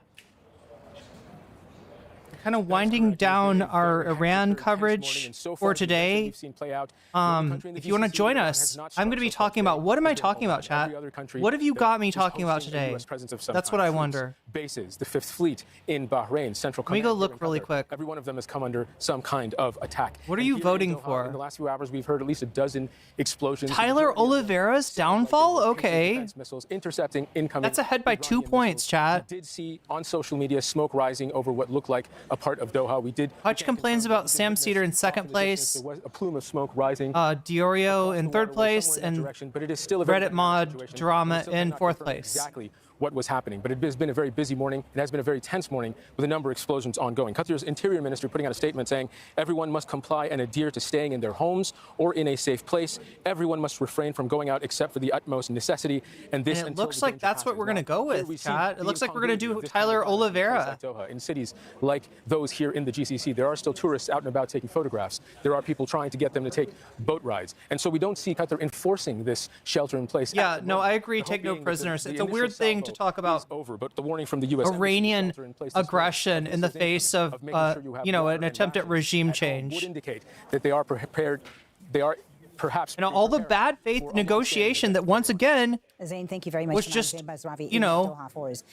President a distraction while they planned an attack on Iran. Nuclear weapon. He's been speaking about this US-Israeli operation, saying that Washington's aim is to destroy Tehran's missiles program. Let's listen. So if you're watching me Iran is on the world's #1 state sponsor of terror, and just recently killed tens of thousands of its own citizens on the street as they protest. Wait, no, I'm sorry, Trump. The #1 sponsor of state, the #1 state sponsor of terror, that's you, buddy.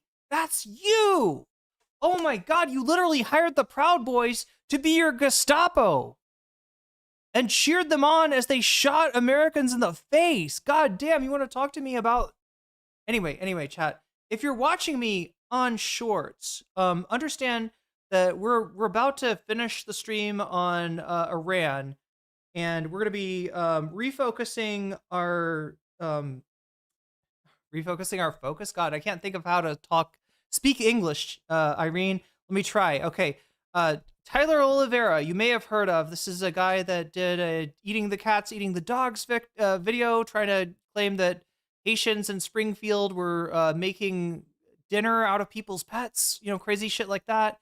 Every month he finds a new ethnic group to attack and claim that they have a enclave where no white people are allowed, or their drugs are legal, or I don't know, homeless have more rights than non-homeless or something. It's always some shit to make you try to hate some